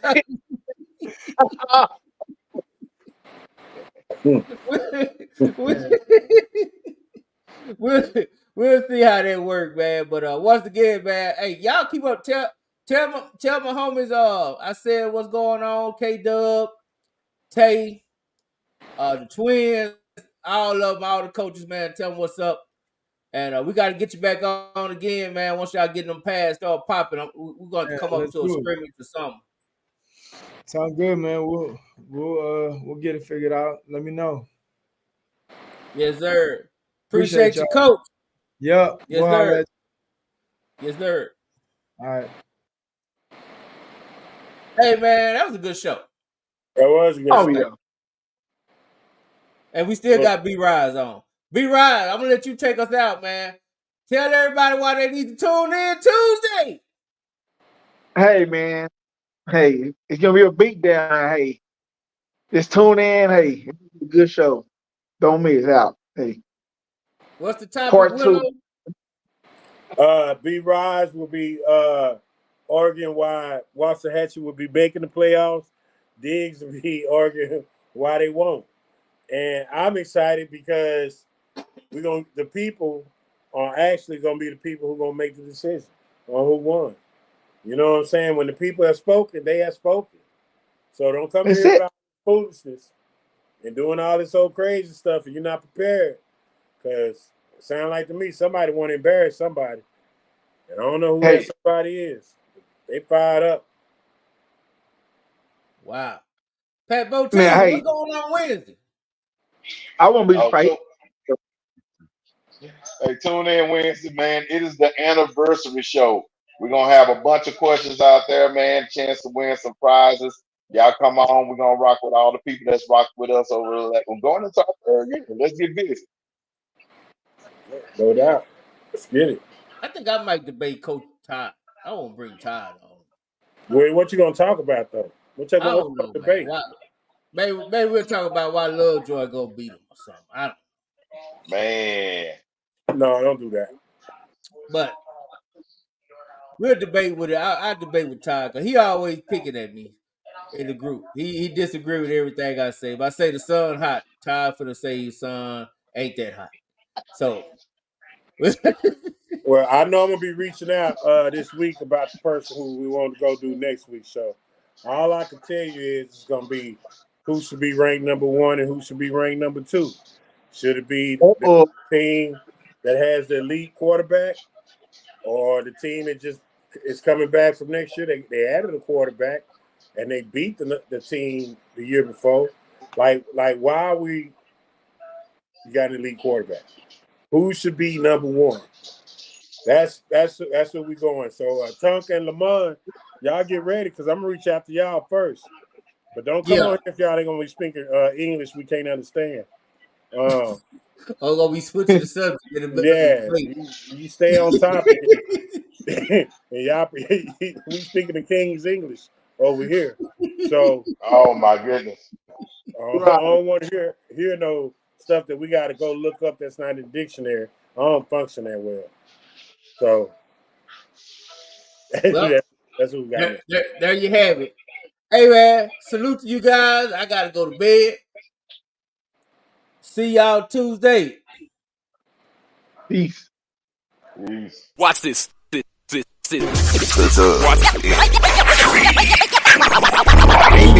Football talk is a big hit. Sunday nights to Wednesday nights, we striking a match cause we lit. Y'all know the name, we call it the Dub. On Friday nights, it feel like a club. Getting that VIP treatment on the sideline, they showing us love. Great interviews, go hoods, putting in work, go good. Texas youth and high school talking to page on Facebook. Hold up. Coach Carter still on the scene, giving advice, he do what he mean. Jay Mack and Swaggy Big, rocking the gear, it's so clean. These guys are go easy, off the easy, push easy. With my steppers, our special gifts, making flips so easy. Trying to win, we so greedy. All our fans